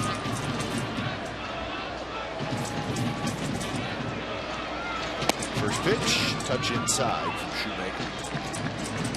Now, we have seen Sam Fuld last year. We saw where these situations where he dragged the ball trying to get it past the pitcher to the second baseman in a foot race. It would work First base right now because the second baseman here for Tampa Bay very deep. Shoemaker falling towards the first base side. And that one's lined toward right field. Calhoun coming in, and Calhoun makes the catch. Nice running play by Cole Calhoun, and the Athletics strand a pair in the bottom of the fifth.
fireworks night when the A's take on the Chicago White Sox. Fans will dress up as their favorite superheroes, and music from iconic shows and movies will accompany the show. Fans can watch from the outfield grass, but as always, on-field capacity is limited. Get your tickets now at athletics.com/fireworks. That's the first of 6 and always good. So when it's time for change, think Speedy Oil Change and Tune-Up, your oil change, tune-up, and smog experts. Dan Otero comes in for the 9th time this year. 10 innings pitched, 10 hits.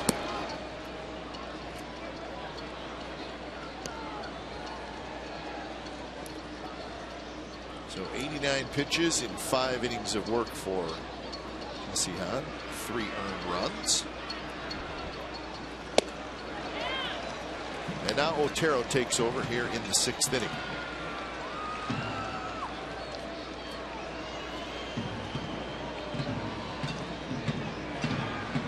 Pujols tonight is grounded to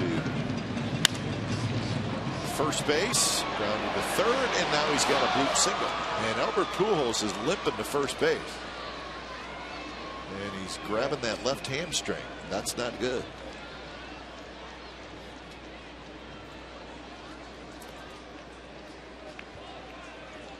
Looks like it may have got him right when he came out of the box.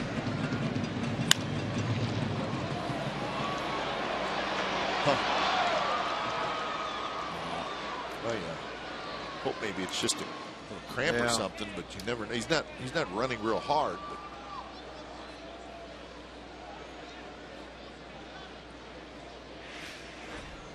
and he's going to come on out, so we'll see what change the Angels make. Grant Green is going to take over.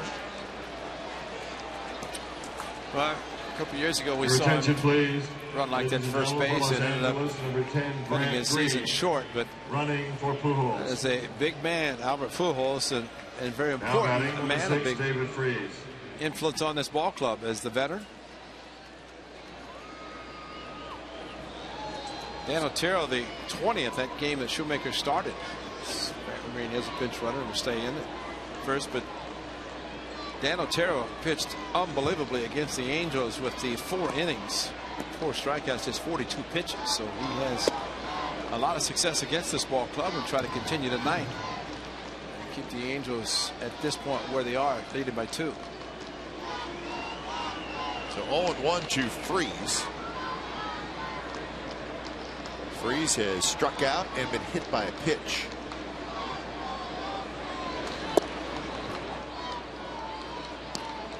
So 5 hits now for the Angels. The A's have 4. There's not been an error made in the game.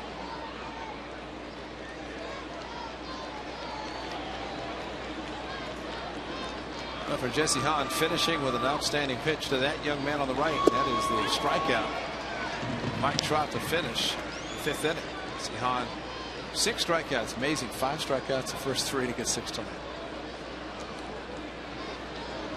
6 ground ball outs, so I think you prefer to have more of the double figures in ground ball outs versus the number of strikeouts. But again, his first outing since the 18th, so 11 days between starts. Just glad that the blister held up. 2-2 to Freese. Ibar in the on-deck circle.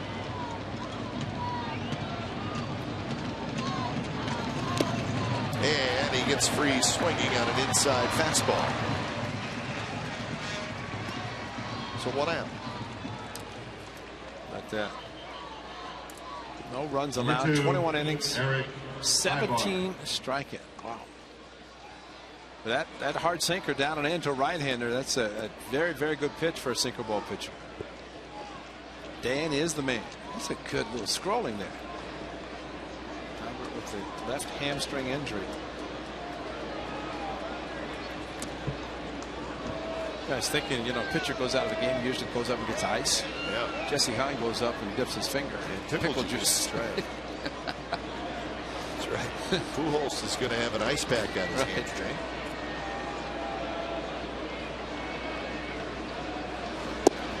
Down and away to Ibar.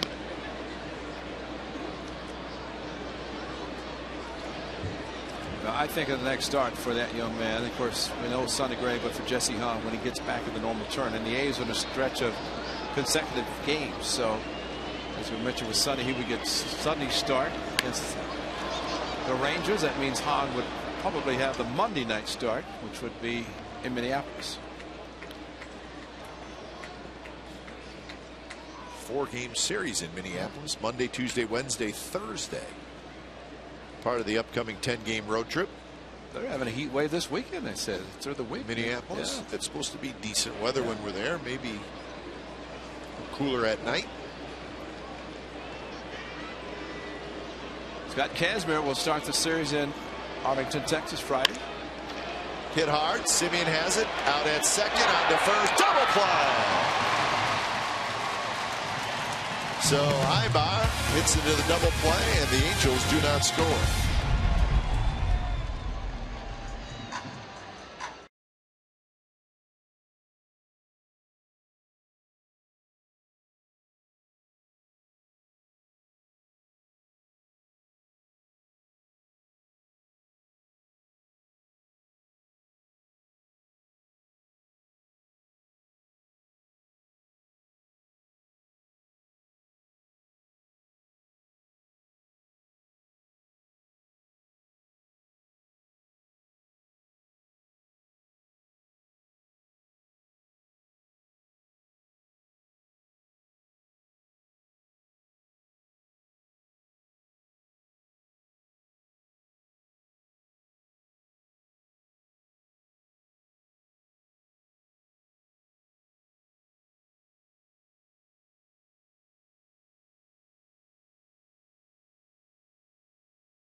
Derby is Saturday. Some big events and great moments, followed by A's and Rangers at 4:30 right here at Comcast Sportsnet California. Then I'll get started with A's pregame live. So A's pregame live at 4:30. Then the A's and the Rangers at 5 from Arlington. And don't forget about what happens on Saturday night. It all leads up to boxing's premier fight, Mayweather Pacquiao, live on pay-per-view from Xfinity. Order online now at Xfinity.com. #boxing.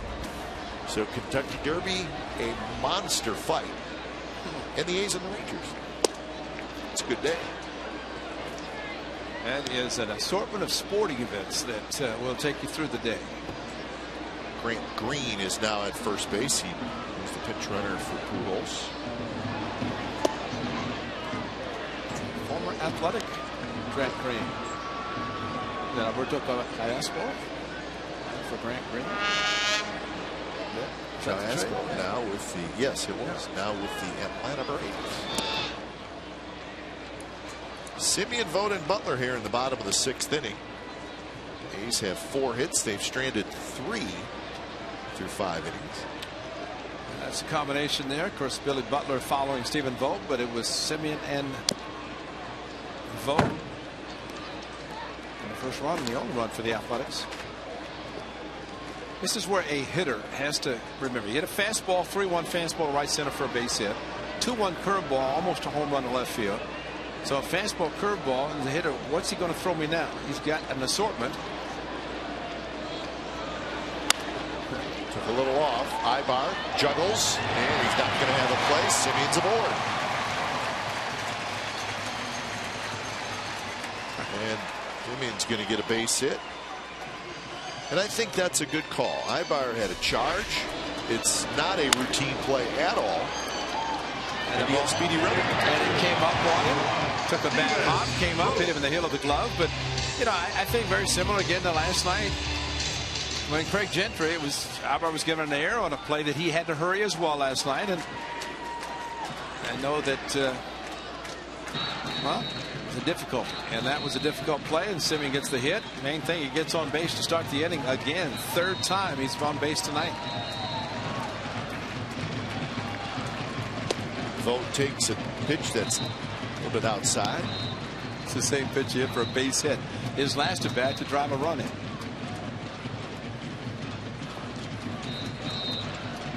Cook gets up, starting to throw.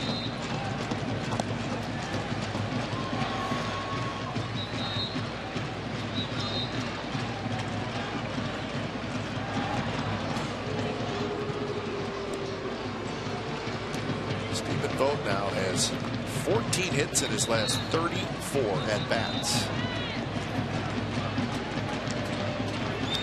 Driven in 15 runs on top of it. Even with Brett Lauren with the big weekend, Sunday and the game Tuesday last night. He's now driven in 10.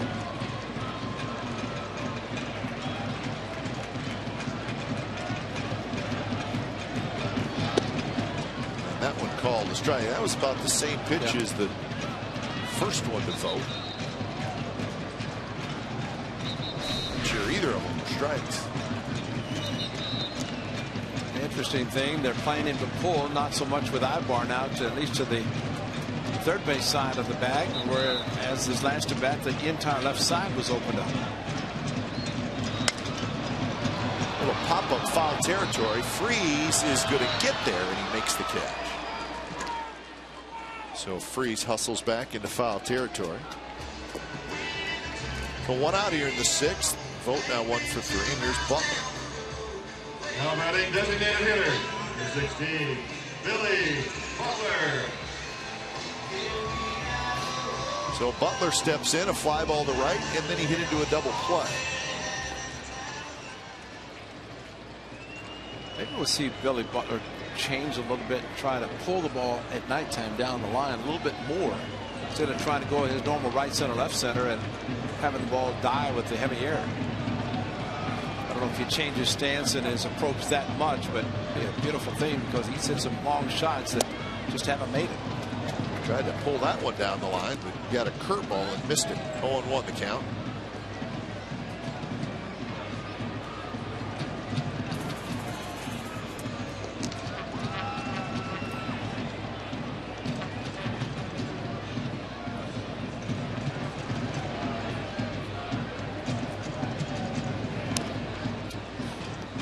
So a quick 0-2 to Butler, who is looking for his first hit in this series. He's 0 for 5.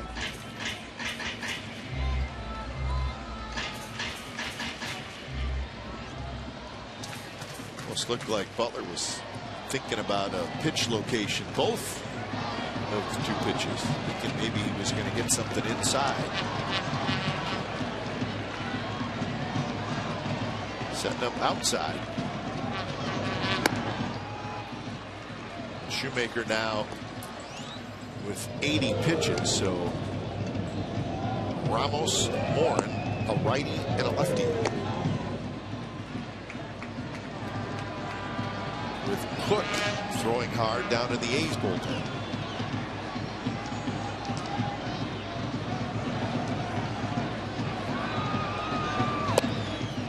Good take there. That pitch is got Shoemaker some outs tonight. Butler was able to lay off. So the count even 2-2.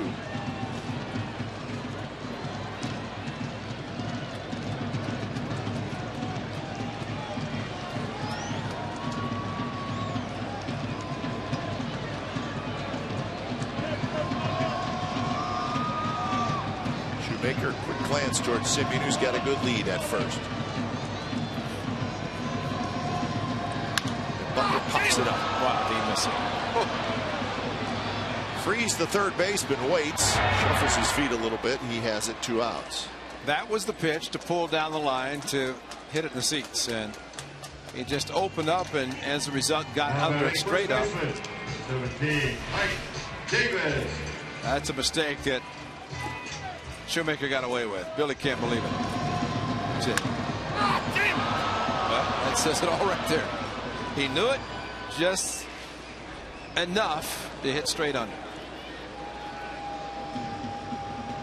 Yeah, when you're a designated hitter, you got to think about for the next 8 hitters. Yes, you do. That's true. Here's Ike Davis, 2 outs now. The A's had their leadoff man out in the 4th. Got him around. Leadoff man on the 5th could not, and leadoff man on here in the 6th. The best part about this game, and although the A's are trailing, but the A's pitchers have kept the Angels from adding on to the 3 runs. It's giving the A's a chance when they get runners on to get back in the game. Hook down the right field line, and that's fair. Simeon digging for 3rd. Ball rattles around in the corner. Simeon coming around, and he will score, and it's 3-2. And the ball kicks away, and now Davis is going to hustle for 3rd, and he's going to make it.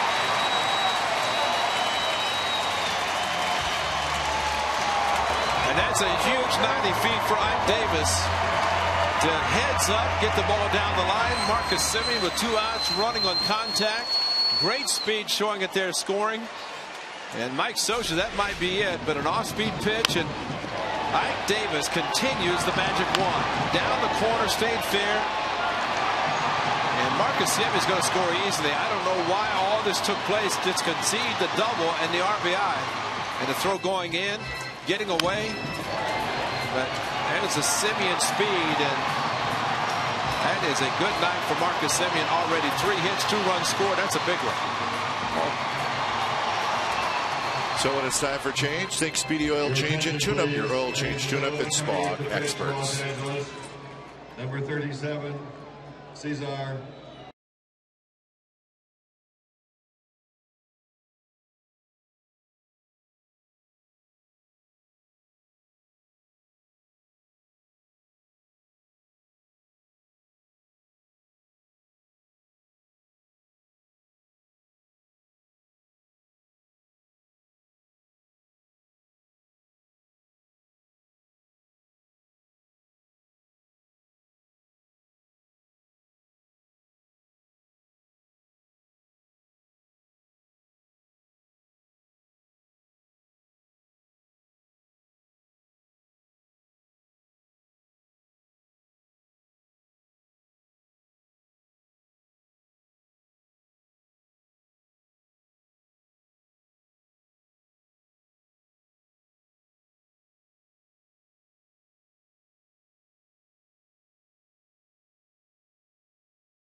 Three to 2 now, the Angels. So Schumacher goes 5 2/3. And it'll be lefty on lefty. Cesar Ramos against Reddick with the tying run at 3rd base. Well, there's Stephen Vogt, who got Ramos in Anaheim in the Jared Weaver start. Missed 1 batter and gave up a hit to Stephen Vogt. So this is a situational change by Mike Scioscia, lefty on lefty. So Josh Reddick trying to do what he's been doing, opposite field hitting, especially against a lefty. The numbers for Ramos, 9th appearance. Missed again, 2-0. Reddick tonight, a fly ball to left field and a walk. And there is a righty thrown in the bullpen, so this could be a 1-hitter appearance for Ramos.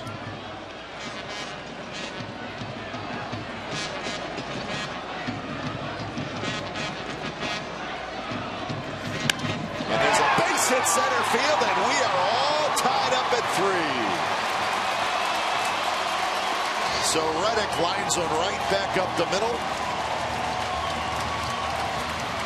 Lefty on lefty, and you're right, Kipe. Here comes Mike Scioscia. His lefty could not get the outfield behind 2-0, and Josh Reddick right over the head of Ramos. Didn't try to open up and pull. That is the swing that we've been accustomed to seeing from Josh Reddick. A perfect 2-out RBI hit. And the game is tied. And the Ike Davis going to third. That ball hit hard to Trout. Trout could throw. But Ramos gives it up. And the A's tie the game.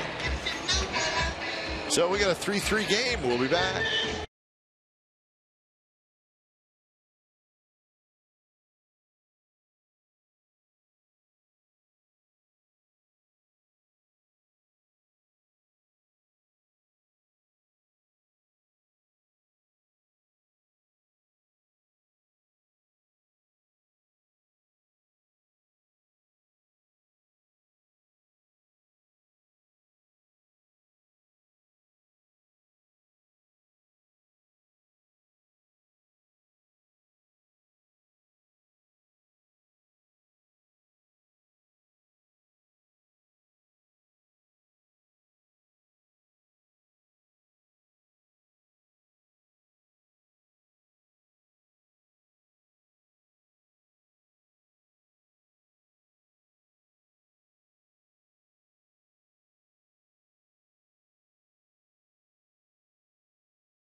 Authority of the Oakland Athletics and may not be reproduced or retransmitted in any form, and the accounts and descriptions of this game may not be disseminated without the express written consent of Athletics Investment Group, LLC.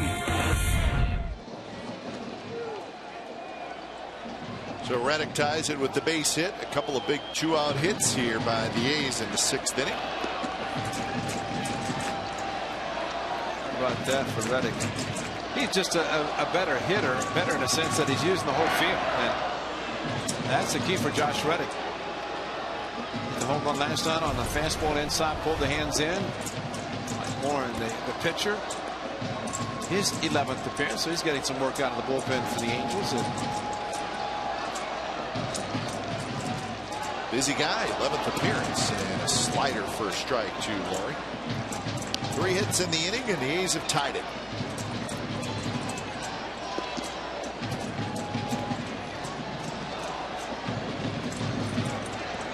Laurie with a fly ball to right and a base hit. So he's 1 for 2. 2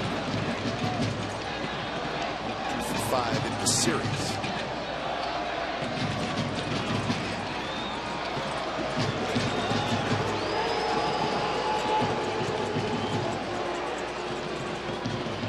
Reddick, good base stealer. You never know. Cook is ready. He's been throwing for quite a while. Now it's 0-2. that's a good point about Josh Reddick. He is kind of sneaky fast and can occasionally don't pay attention to him and get a good jump and steal a bag. Remember the 2-strike hit in his last at bat. Ball finds its way through the infield on the breaking ball. And off speed, and Laurie strikes outside, retired. 2 runs on 3 hits for the A's. So we got a whole new ball game as we head to the 7th, tied at 3. Ladies and gentlemen, it's time for the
was a 2-run single by Algar first inning. That would score 2. Then Mike Trout, a monster home run. 3-0. The Angels, the lead. Matt Shoemaker pitching. Looked like it's going to be a tough night for the A's. But Ike Davis, with the A's down by 2, double down the right field line. That would score Marcus Semien with 3 hits tonight. Ike Davis hustling over to third, and then Josh Reddick against Ramos, a base hit up the middle to tie the game at 3, and it's a new game as we head to the top of the 7th inning. Great effort by the Athletics tonight to come from down 3 to tie it through 6 innings. Find out what's possible with AT&T. Call 1-800-PICK-ATT, mobilizing your world. So when it's time for a change, think Speedy Oil Change and Tune-Up, your oil change tune-up and smog experts. So Ryan Cook comes on after Otero went 1 inning. First pitch to Matt Joyce is a fastball just a little bit high.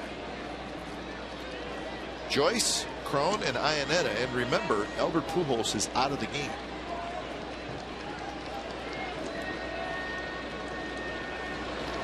So a very big bat out of the lineup for the Angels for the rest of tonight.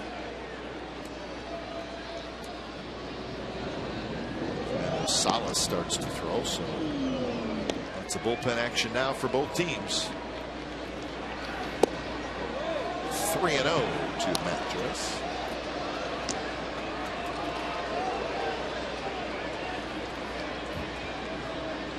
So the A's with 1 in the 4th and 2 in the 6th to come back from the 3-0 deficit. And a 4-pitch walk to Joyce to lead off the 7th.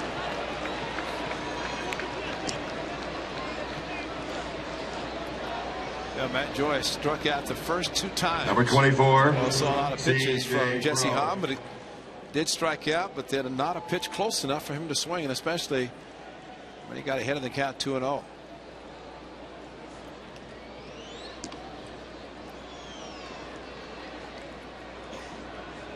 So here's Cron. A couple of ground outs. And that pitch is a bit low. So Cook 5 straight balls coming out of the bullpen. So Abad will start to throw.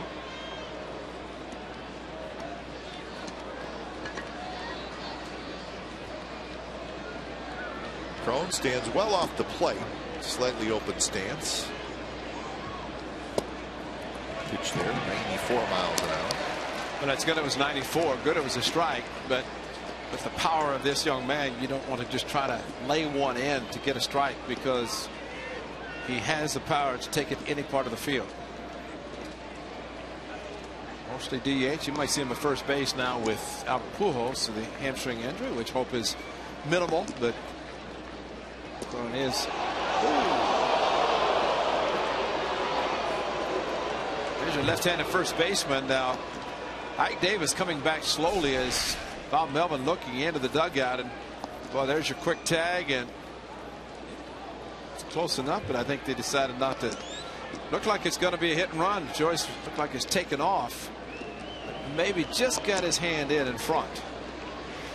And the tag by Davis. Yeah, runner goes. Ball's bounced, and it's going to go into right field, a base hit. So the Angels execute the hit and run to perfection. Cron just reached for it and just hit a little chopper, and that's all he needed to do. First and third, nobody out. Well, the pitch is supposed to be in. He overthrew it outside as a hit and run. We saw Butera last night. Sogard was covering, and that was because the location of the pitch supposed to be inside. Sogard calling the coverage up the middle. Figured he's going to pull it. He overthrew it outside and went against the defense, and from the A's standpoint. But we talk often about the shifts and how you employ the shifts, but it's up to the pitcher to make the pitch. And if you don't, that's what can happen. So here's Iannetta. First pitch to him is inside. Giovitella, right-handed hitter, is index circle. So Scribner gets up with a bye.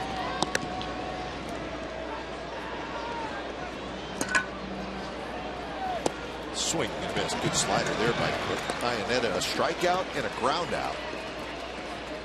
Take the strikeout, then the ground out for a double play. That's the hard slider first he's thrown tonight after all the fastballs. So Stephen Vogt decided to change it up a little bit, call the slider.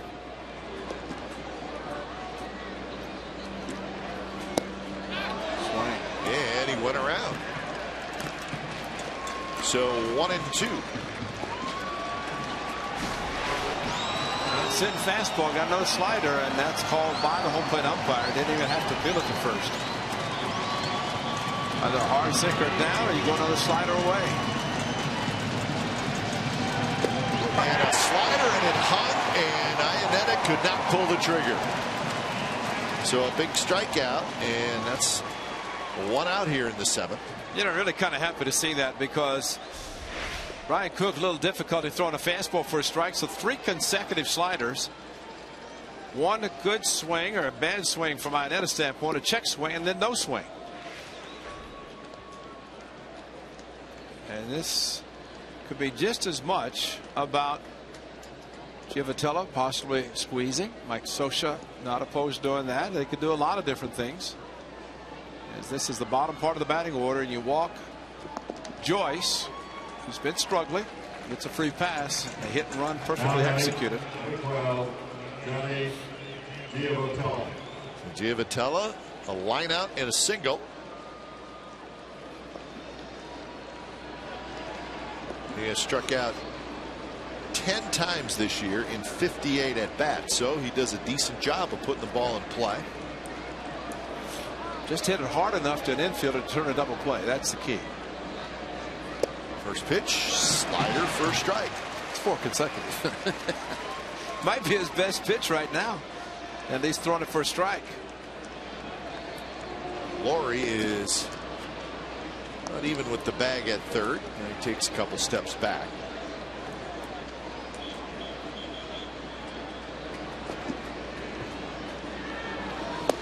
And a fastball right on the outside corner, and it's 0-2. Maybe just enough sliders to get the fastball back where Cookie wants to throw it, and that is a perfect pitch. Look at this two-seamer came back to the outside corner.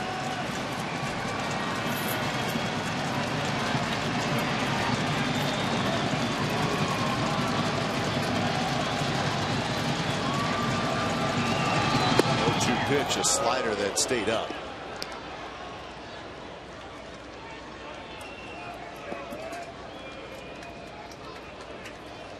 Cole Calhoun is your on-deck hitter. He's a left-handed hitter, so Abad probably up for him. Abad is loose and ready to go. 1-2 pitch inside, and he held up. Another slider, but that one, the last 2 have kind of spun on the inside. Well, this one backed up, and although the bat head went, Stephen Vogt asked him, but Ted Barrett would not go with that little flip to the top of the bat.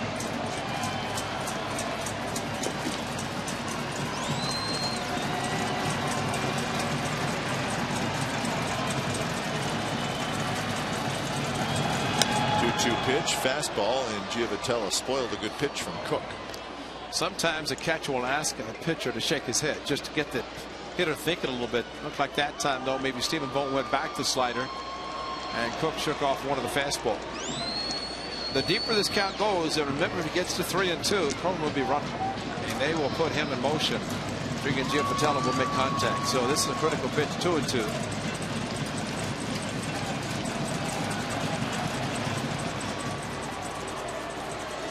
Talking to Mark Gubas, I remember the 3-run home run that Giovitella hit. Yep.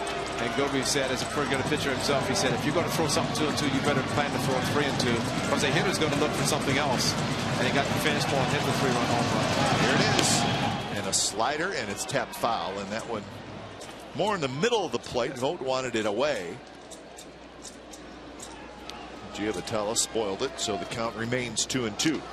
Now the infield's playing back for double play, and if that had been a strike him out, I figure Stephen Vogt would be throwing through, and then Crow might try to get a run down. Victor Rojas along his side, and the Angels TV broadcasters. 2-2 again. Big pitch. And it's hit up the middle, center field, a base hit.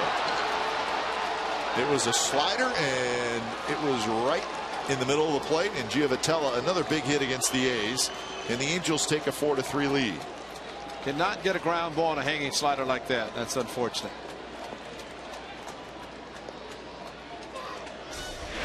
But now the A's have to keep it at the 1. See, that's a hanger. That's Cookie knew it. Did not throw it hard enough to get the strikeout or a good ground ball. So the Angels come right back, get a run back, and they're still batting. We'll be back.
Angels 8. We remember it 2 years ago tonight.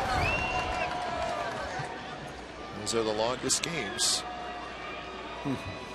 At the Yankees back in 2002, at the Yankees in 2012 versus the Yankees in 2013. So we had a couple of long ones in 2013. That was the Nate Fryman base hit against Mariano, right? And that was a kid growing up back in Boston watching the hated Yankees and gets a hit off him, and that butt shattered about 20 pieces, but he saved it. Why not? Exactly. Fernando Abad comes in. Got his music back. Do you hear that? Yeah, well, that's a good thing. Gotta have that walk-up music. Right now he's looking for a big out with a lefty Calhoun. Yeah, maybe Scribner faces Trout.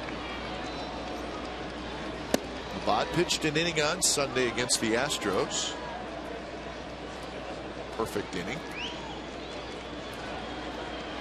So Cook faces 4 hitters, gives up a walk, a couple of singles, has a strikeout. Had a strikeout. It's his game on the record right now. Calhoun had a good 2-0 swing, and he fouls it back. So Cron at second, Giovitella at first. You do not see many players wear jewelry on the fingers, like a wedding band. And Matt Shoemaker, see the wedding band. Landon Powell is a catcher for his wedding band. That's sorry, because you're pounding it. That's sorry, honey. I got to take it off for the ball game. Well, especially for a catcher, because you're catching those fastballs, and that may, I think it might swell up to the point you never get the ring off. It's like playing golf. You play golf, you can't have your wedding ring. That's right. It just crushes your fingers. Yeah. Fernando Abad, that's 4 pitches all up out of, actually he swung at 1, Calhoun did, but his fastballs are elevated and probably unintentional. And Trout is the on deck hitter. 3-1, here it is, a slider, and Calhoun a nice take, and the bases are loaded. Calhoun hit that same pitch, a home run in Anaheim, although this one is thrown harder than that one. So Abad faces one hitter. He walks him, and it's going to be Scribner against Trout when we come back.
By Toyota, let's go places.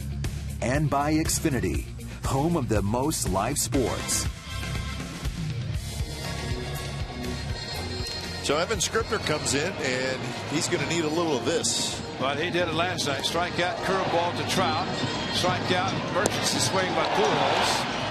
Strikeout, freeze, nasty cutter again. So 3 batters, 3 strikeouts. The A's, 8 innings of pitching by Sonny Gray. So he's facing Trout again tonight.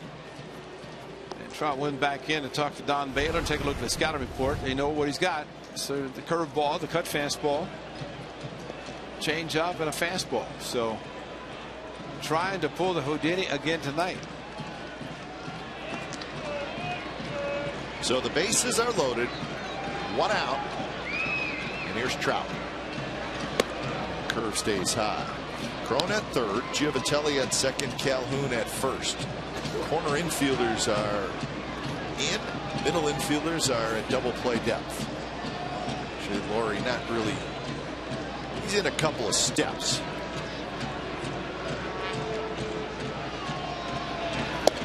Trout swings and misses, chased a pitch that may have been out of the strike zone. 1-1 count. That ball sliding the cutter away from him, and Trout not opening up but not reaching, and the cutter also away from him. Curveball. Now he gets under and hits it like he did the fastball for the home run. But Sonny Gray threw him sliders. Evan Scribner last night the big curveball with 2 strikes and struck him out.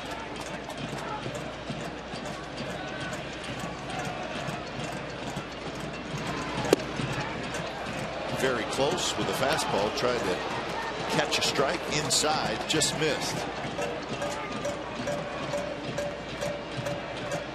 Trout ahead in the count, 2-1.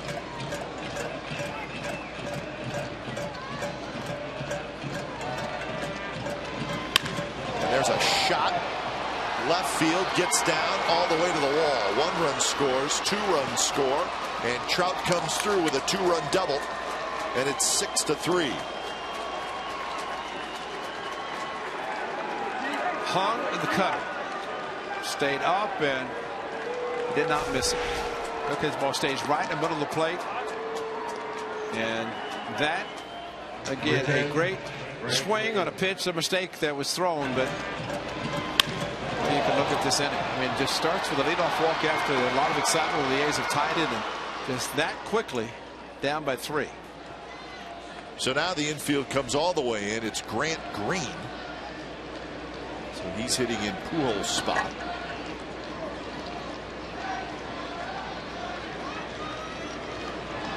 First pitch to Green, that big overhand curve in for a strike.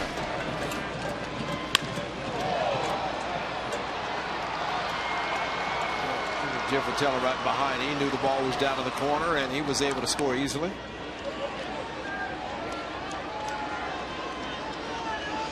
Just 5 at-bats for Green. In the season, he's 2 for 5. A couple of singles. Bunted. Davis grabs it, and the runners have to hustle back. So it was a safety squeeze, not a suicide squeeze, and Green could not get the ball down. Kept it in the air. Davis grabbed it. It's pretty good base running by Calhoun at third, because if it's suicide, he's coming down. That's a double play. But with a safety, he had to make sure. He saw the ball was in the air, and he stopped. It gives Freese a chance.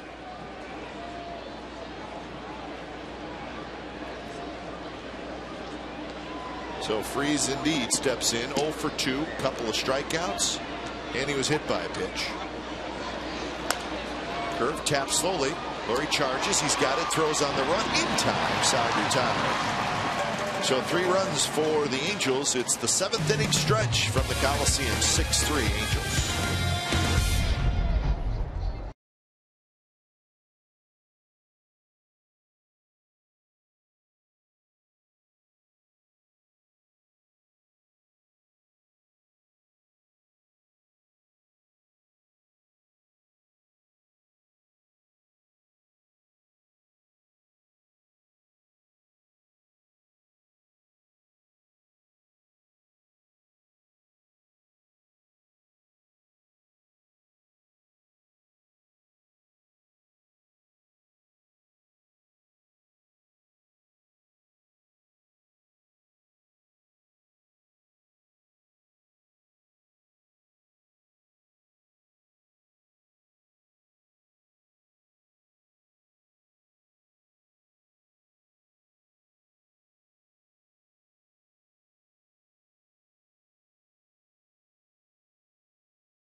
The A's tied it, and like Ray said, had a little momentum, but a leadoff walk right after you tied it, that just drive you crazy.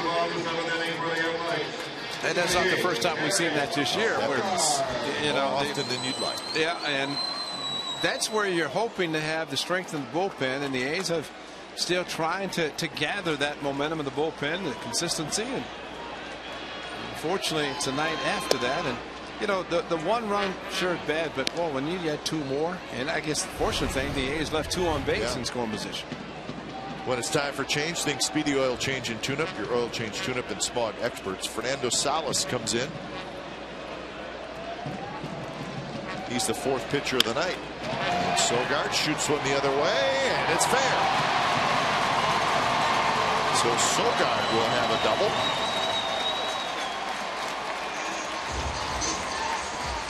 So the A's will try to get right back in this thing.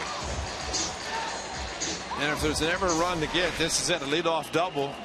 Get him over, get him in, find a way. Fastball elevated, fastball opposite field, hitting by Sogard. And that's a great job of hitting, not trying to pull the up or the outside pitch a little bit elevated. Sogi fan.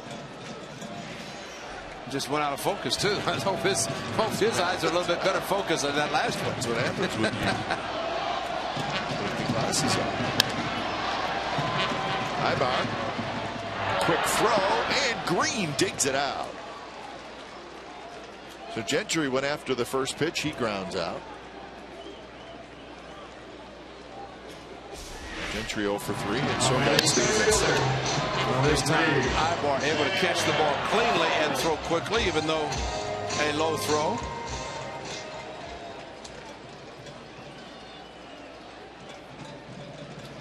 It's a good play on the other end. Brent Green, like you mentioned, with the short hop, reached out, and I think sometimes when those happen, you can reach out farther and catch it without taking a chance on the short hop that could always pop out. First pitch to Fold is upstairs. Fold is 0 for 3.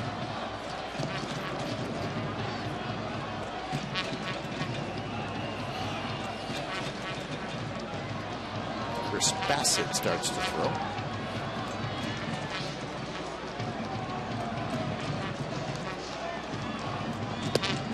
There's a strike. Bassett, Clippard, and O'Flaherty, the 3 relievers who have not been used yet. Busy night for both bullpens, and we still have a couple of innings to play.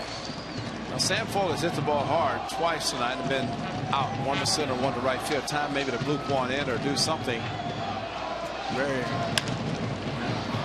Giovitella backs up for a hop, drops it, and he can't pick it up, and everybody's safe. Wow.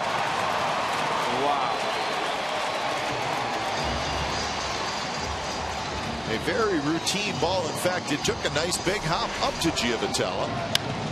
The problem, though, still plenty of time. And I guess it was a hot potato because he could not pick it up. Clanked it, hit it in the heart of the glove, dropped it. Oh, it stuck. Thank you, Larry. And then he thought the ball, he was trying to get it out of being stuck and then tried to transfer. So I would lessen the size of the webbing. And the actual space in the webbing for it to stick like that. You can't throw your glove that far, though, with the ball in for the A's. Yeah, it's great. So that's the second error by Giovitella in this game. Remember, he had the throwing error in the 6th inning. And a misplayed ground ball here in the 7th.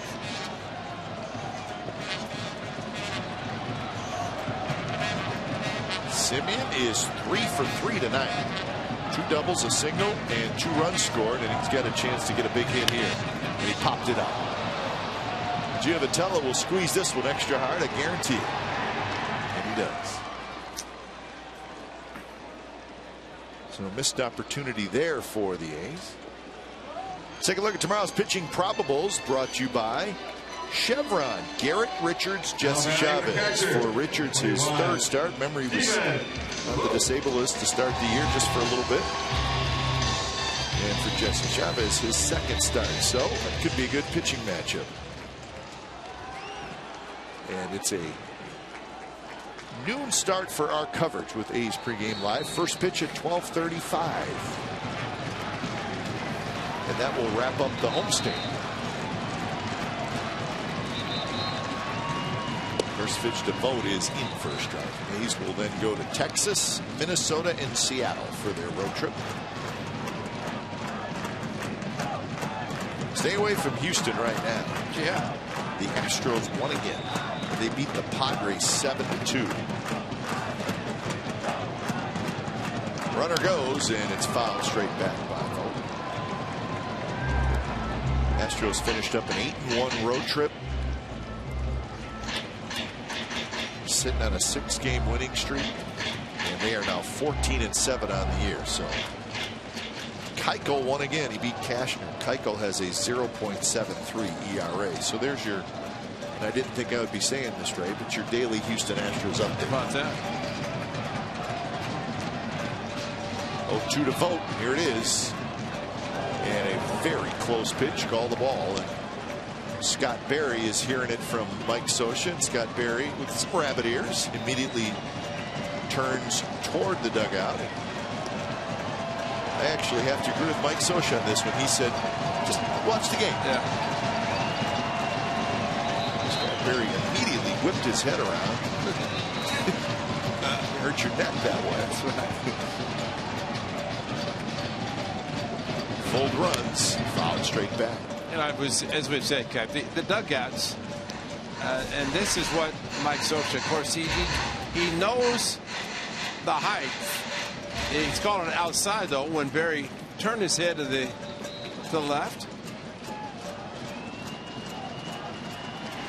I thought Barry initially indicated that was up, but he called it outside.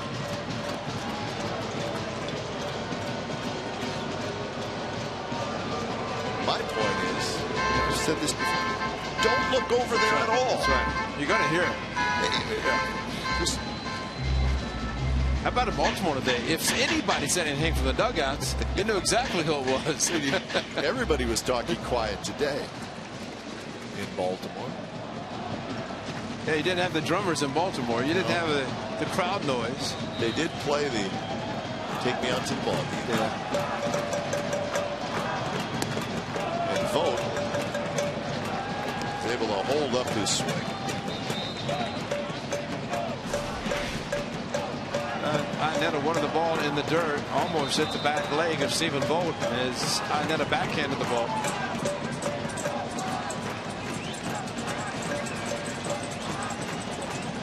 He's looking for a big 2-out hit. Vogt's been running a couple of times, and of course, the ball's been fouled by Vogt. Runs again, now he bluffs, and it's fouled again down the left field line.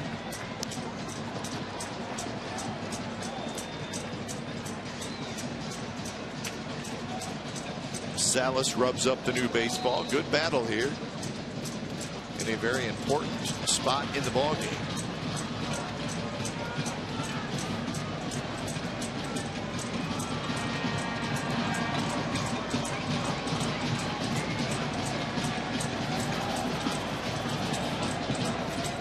Sogard at third, Fold at first. See if Fold takes off again.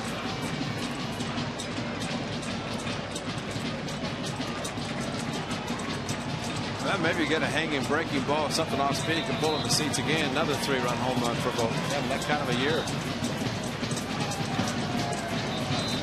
Fold does not run. It's hit right back to Salas, who goes down and makes a nice play. Side retired. So a couple of runners stranded for the A's, and we're headed to the 8th inning. It's 6-3, the Angels lead.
Tuesday, May the 12th. That's when the A's will host the Boston Red Sox. 15,000 fans will walk away with a green and gold fleece blanket. There it is, man. That's a good one. That pays homage to Sean Doolittle's signature pose. Get tickets now at athletics.com/tickets. When you're paying homage to somebody or something, that's pretty good. That's what the A's are going to be doing. So 6-3. Angels over the Athletics, top of the 8th inning. Chris Bassett comes in out of the bullpen. 6th pitcher used tonight. Well, Bassett's going to try to keep this thing right where it is. And he'll face Ibar, Joyce, and Cron. Angels come back with 3 in the 7th inning to grab the lead back. Ibar swings at a pitch that was out of the strike zone, 0-1. Ibar had a big hit in this game, way back in the first, 2-run single.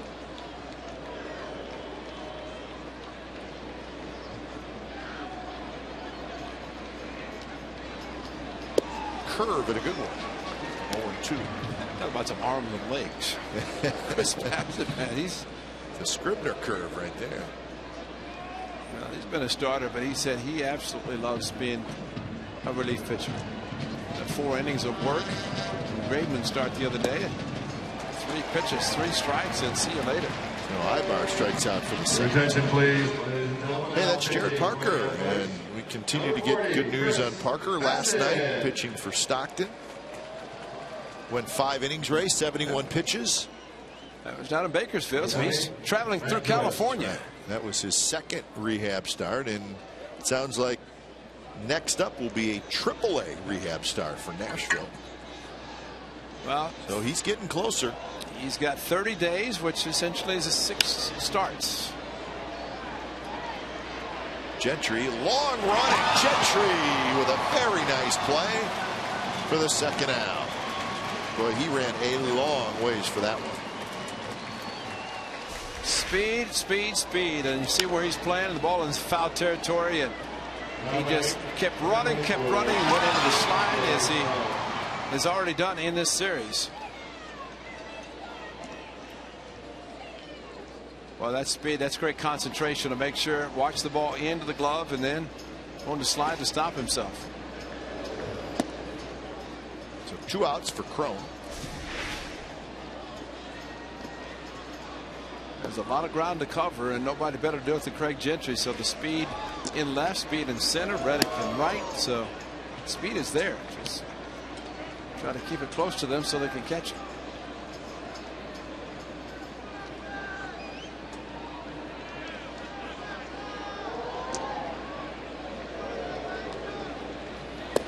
Pitch is low, and now it's 3-0 to Crone, who has grounded out twice, and then he singled in that 7th inning. That was a big play. It was a hit and run base hit. He just hit a chopper to the vacated right side of the diamond. That got things going for the Angels in that 7th inning. But 3 up, 3 down here in the top of the 8th. Bottom of the 8th coming up.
All right, this game summary is brought to you by your local Toyota dealers. 6-8-2 for the Angels, 3-8-0 for the Athletics.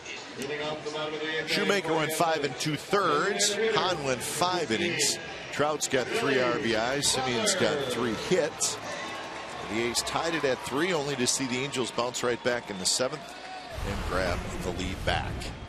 So Joe Smith comes in bottom of the 8th inning.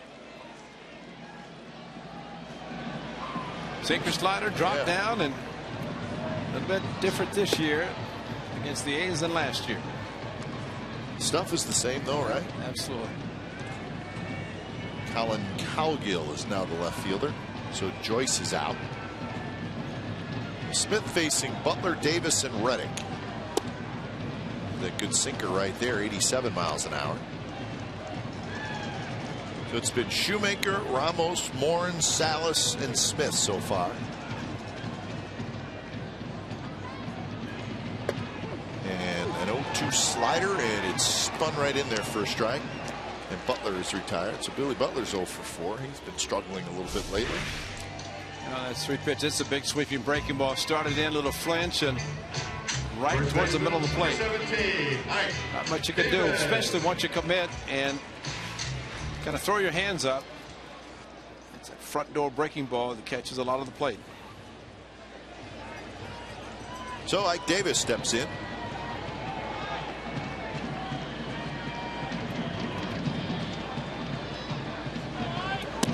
Pitch to Davis inside. The Mariners won again. They beat the Rangers 5-2.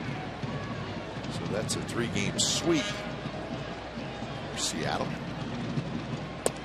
Nelson Cruz hit another home run for the Mariners, his 10th of the year.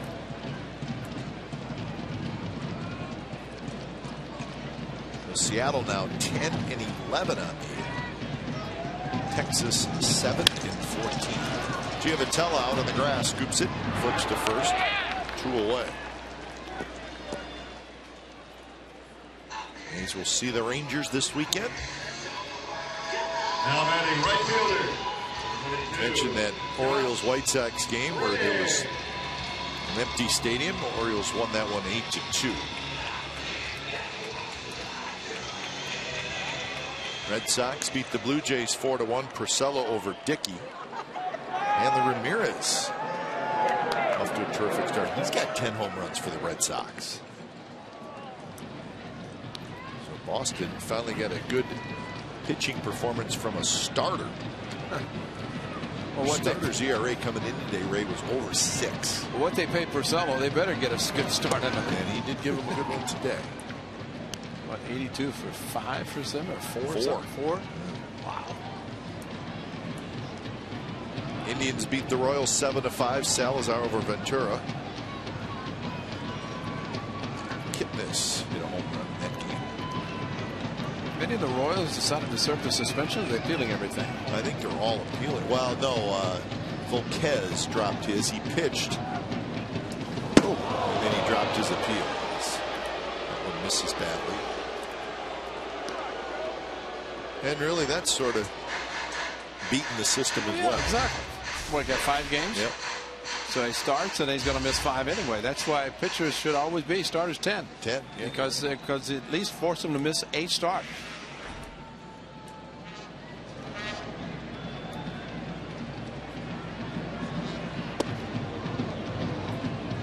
Smith wanted that one. 2-2 the count. A lot of umpires will call it a strike, but it definitely goes around the plate to get to the catcher's mitt, and you have to take that into consideration when you're calling. Reddick goes after the high fastball, fouls it straight back. Reddick tonight is 1 for 2 with a single, a walk, and an RBI. And a big RBI hit in the 6th tied the game.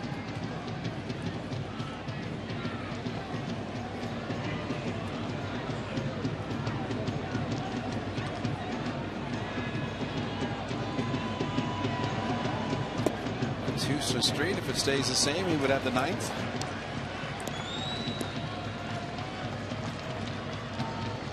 Forgot to mention in that Mariners game, Felix Hernandez was the winning pitcher. He's now 4-0.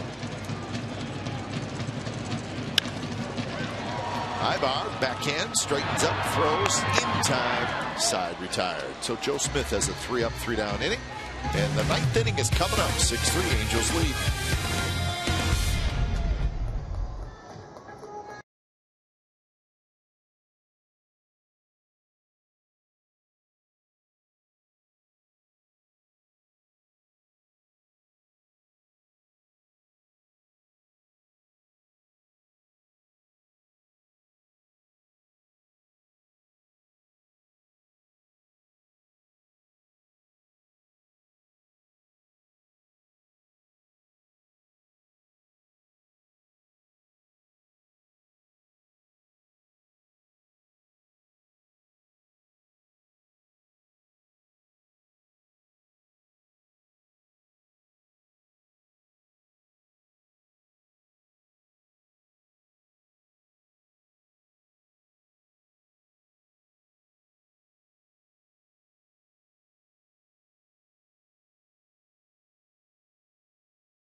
Hyundai. It's tonight at 10:30.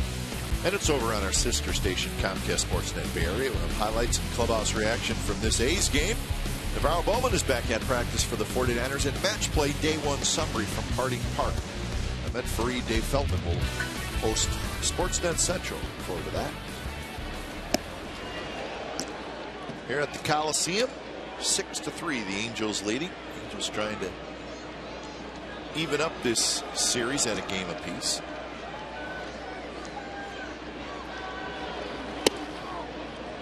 Iannetta, Giovitella, and Calhoun for the Angels. Ryan Cook looked like he was going to get out of a tough jam last inning or 2 innings ago when he struck out Iannetta, and that was huge. And then trying to get a double play and could not do it. But just a tough inning for the A's.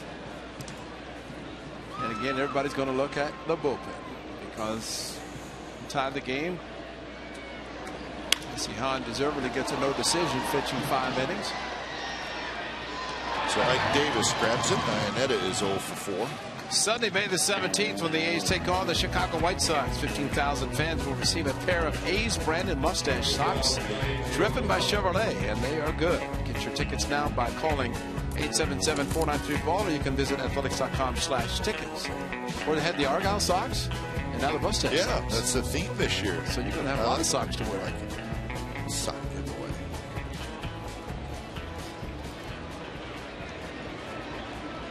Johnny Giovitella had some big hits against the A's this year. And none bigger than tonight. His base hit in the 7th inning gave the Angels the 4-3 lead. Trout later on had a double that knocked in 2 to make it 6-3. That's where we're at.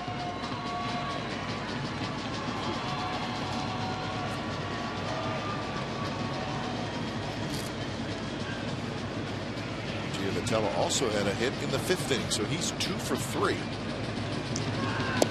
Hitting well over 300, but not that time. Bassett strikes him out with a big curveball. Well, watch this ball just keep running away from Giovitello and Number 56. tried to reach, tried to stay back, and could not do neither. So A's pitchers with 10 strikeouts tonight.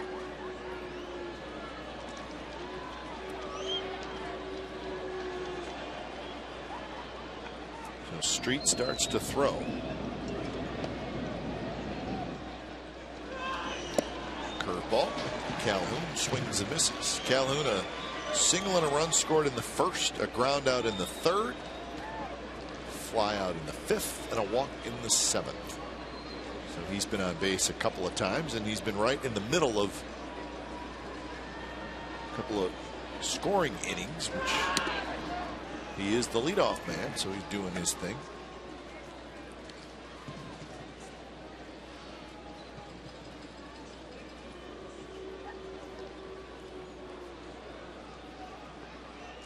Trout would like to get one more at bat.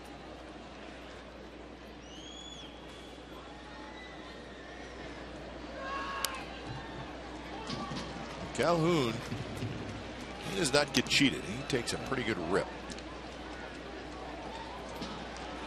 All these guys lift weights, and he's the top of the list. He's talking about it. And sometimes when you hold a bat, it feels like a toothpick. So you know the guy's pretty strong. And Calhoun's in that category as a leadoff hitter with a lot of capabilities of doing so many different things. Arizona State product, yeah, much like Ike Davis and Eric Sogard.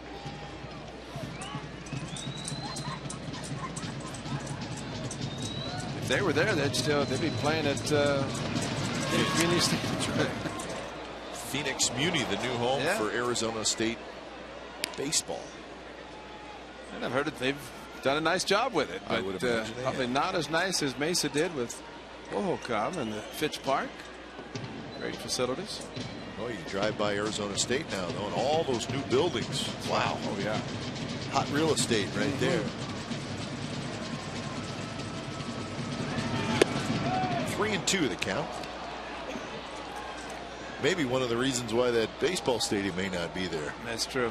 Packard Stadium right there in the corner of the campus. That's a pretty good chunk of real estate as well. But when you said hot real estate, hot in the summer, it will be hot regardless. So because it's going to be warm, especially when the A's go in August. Right there, strike 3 call. Pitched by Bassett. So Bassett and Calhoun is chirping at somebody. Don't know who, but it looked like a fastball. Right down the middle, Cole. 6-3, Angels lead.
MVP in 2014, and season already started very nicely for the young man.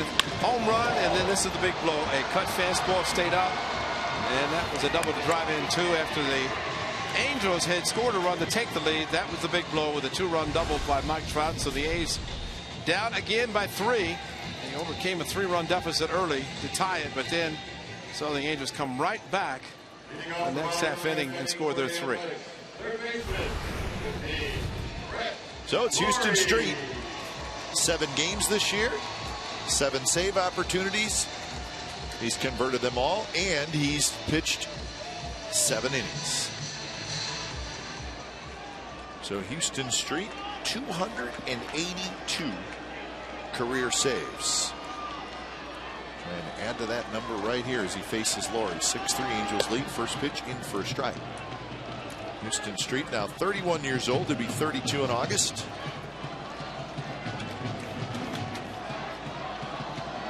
Working on trying to get a contract extension from the Angels. Don't know where those negotiations are at, but they've been working on it for a while.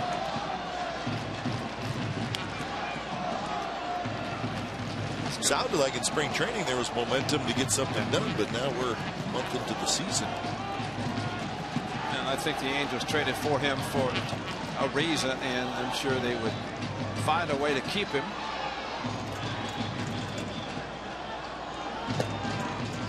Yeah, he's still, like I said, 31 years old, so he's got some years left. Ahead of Laurie, 1-2.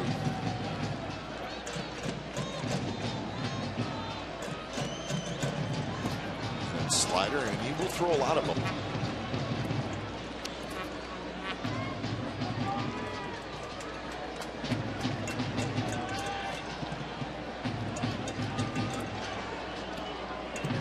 Max Muncy has come out. He's not come out yet. He's standing in the dugout. Gentry is, looks like maybe the spot where Muncy hit. Slider, swing and a miss. So Laurie strikes out for the second time. 1 away here in the 9th inning. I'm not surprised he just kept going slider away, trying to figure that Laurie would eventually go after one. He did, and that's a strikeout. Tell you what, once Brett Laurie realizes the number of sliders he gets, and he's patient, But who knows, it may never be. But he's got to do some damage on pitches that a lot of times are pitches thrown by a pitcher exclusively out of the strike zone. First pitch to Sogard, a little bit high.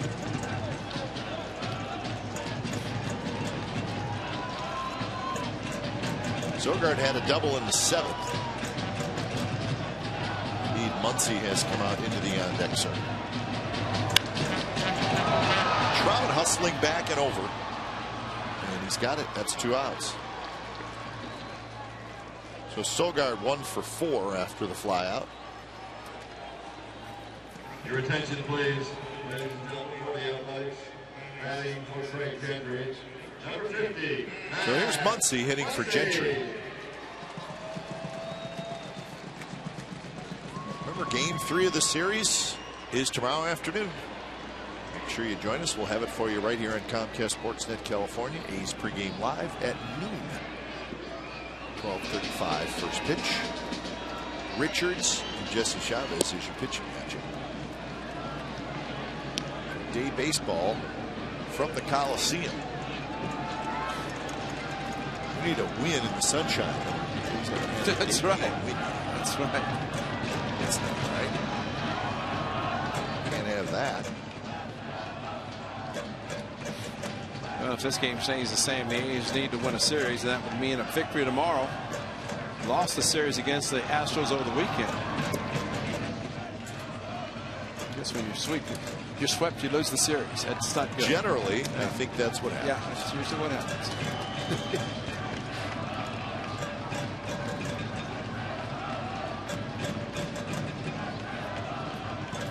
1-1 to Muncy, and now 2-1.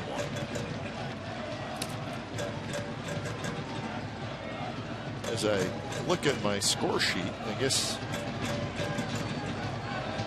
whoever got the final out of the bottom of the 6th would be your winning pitcher. That's Mike Morin, who faced just one hitter with Laurie. He struck him out. So if the Angels win this game, it would be the winning pitcher. So the Angels bullpen, after Ramos, who gave up that hit to Reddick, they've been good.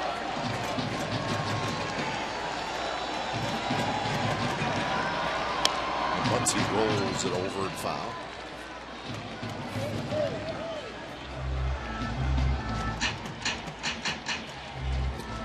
Now you look at this game tonight and what the Angels bullpen has done. It's Sogard the double.